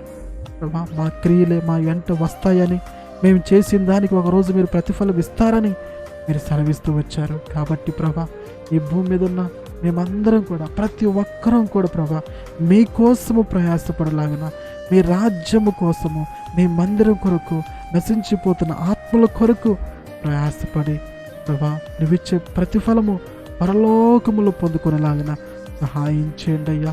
అలాగే దావీదు ప్రభా నీ చేత మరి ఆశీర్వదించబడి ఉన్నతమైన స్థితికి వచ్చి మంచి వృద్ధాప్యములో ప్రభా ఈ లోకాన్ని విడిచిపెట్టి మీ రాజ్యంలోకి వచ్చాడు.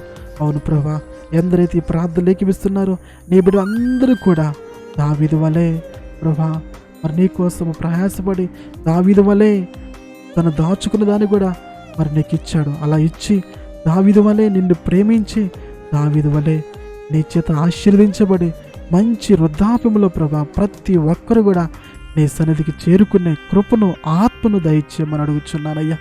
ఈ దినము ఎత్తబడిన వాక్యము మరి విన్న బిడ్డలను నీ బిడ్డల హృదయాల్లో ఫలింపు చేయమని ప్రార్థిస్తూ మరి ప్రార్థనలోకి వచ్చిన నీ బిడ్డలందరినీ కూడా నీ హస్తాలకు అప్పగించుకుంటూ నీ కోసము బ్రతుకులాగిన, నీ కోసము జీవించలాగిన, నీ రాజ్యము కట్టబడాలని, ఆత్మలు రక్షించబడాలన్న భారము హృదయాలు వారిలో పుట్టించి దావీదు వలె నీ మందిరాన్ని కట్టించడానికి కావాల్సిన సమస్తాన్ని సమకూర్చినట్టుగా నీ బిడ్డలు కూడా అటువంటి జీవితాలను కలుగు చేసి నీకు మహిమ తీసుకొచ్చే విధంగా, నిన్ను ఘనపరిచే విధంగా, నీ చేత మెప్పు పొందుకునే విధంగా, నీ చేత పొగడబడే విధంగా నీ బిడ్డలను మమ్మల్ని అందరినీ కూడా ఆ విధంగా మలచి మా ద్వారా మీరే మహిమ తెచ్చుకోమని ప్రార్థిస్తూ యేసు నామములో అడిగి వేడుకుంటూ పొందుకున్నాం పరమ తండ్రి. ఆమేన్, ఆమేన్. ఓకే, ప్రైజ్ ది లార్డ్ పిల్లరా, ప్రయత్నం చేయండి.